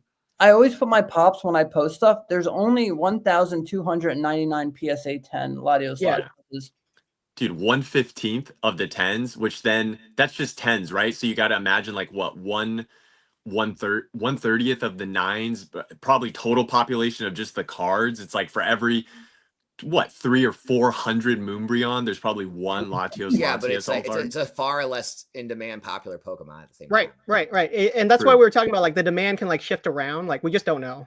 Like, so I trust the pop a little bit more than the demand because the demand can come and go a little bit, but like the pop will always be like solid. Ooh, this is kind of an interesting question. Which Pokemon artist do you think will die soon so that the price of their art will go up? Like Oh my that's God. phrased in a terrible way. But whoa. that's a good way to think. Like, I wonder if artists passing away has anything to do with the price of the cards. Do you think that will be a thing? It will be speculative. I don't think it's actually that big of a deal. Like when an artist or anyone famous pass away, in the immediate moment there's a spike, but in the long term it's not that big of a deal. So you've been following those trends? Well, it's just normal stuff like when Michael Jackson passed away or Kobe Bryant passed away, like Yeah, the all this memorabilia spikes like right afterwards. But in long term, it's it just becomes part of like the noise. So of that. Wait, I don't know if that's true, Jake. Fukuyama Like, dies, then his cards are gonna go crazy, like the Gyarados from Holland Phantoms. Like Kobe autos did go like Yes, they did. even beyond the spike. They're on the rise because obviously there's no more autographs from him. Right. I think. Like it depends on the card, but you know what I mean. Like there's like a huge initial spike, it goes down a little bit, and then like it like it's just slowly going to go up over time just because it's a rare card. But you know what I mean, right? The initial spike of someone dying is really high, and then it goes down. Because I remember Kobe Bryant because I collected Kobe Bryant cards, so I saw it firsthand the rise and fall. Well, yeah, there's always a spike because then people are like, oh, he's right. But then you're saying there's no change. I guess the question would be, do you view though if Kobe was still alive, like some of his auto cards would be at where they're at now or cheaper? And I think that they are more expensive because Yes, they are more expensive. Yes. Okay, so it does. So then it does affect in the long run. I mean, I would say it's still cheaper than the initial spike. I'll let you know, like Kobe Bryant cards were not as expensive it'll now settle at a higher as when low. like right after he died. Right, Yeah, right. it'll probably settle at a higher low. I also don't know how that affects for just artwork on like trading cards. Like I would say for artists, obviously, if you think of like, I don't know, any famous artist and their painting and the fact that if they're no longer around and can't paint anymore, it's like, yeah, their works of art appreciate in value. But like for trading card, it's like, I don't know. I don't know if it does have that kind of same thing to it. Thoughts on the 4 cards from Legendary Birds from Hidden Fates? I picked all 4 of them up recently and set them for grading. Yeah, I mean, I know the stained glass birds for some reason gets like more attention than like the rainbow or the full art or anything. But I mean, people they have are decided beautiful. that rainbows are ugly. Anti-rainbow. I I don't know how ugly they cool truly are, but that's just like what the community has decided. I know. But now they love cards with rainbow borders. Yeah, no, rainbows That's will different come. though. That's different. Rainbows will come back like this. I promise you. Actually, that's something here's I'm my willing to take bet. on Like Burning Shadow Zard is gonna skyrocket. The Rescue Zard, the Rainbow Rescue Zard from Unbroken Bonds. Yeah. Dude, I was chasing that so hard.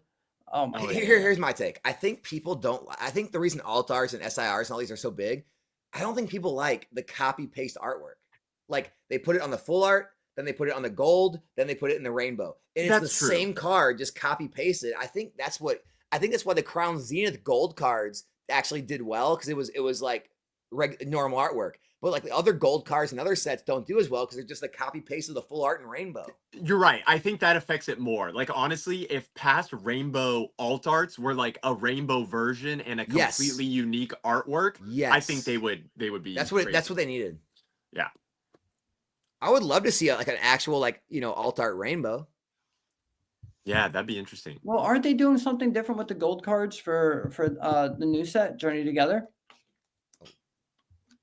Yeah, like you know me, man. I don't know. I've seen them. I've seen them. can't You're ask me talking about about like the links, I full don't. art ones with the trainers where they actually have some colors to them. It's Yes, not just yes. gold. Exactly. I think those are nice. They're very presentable.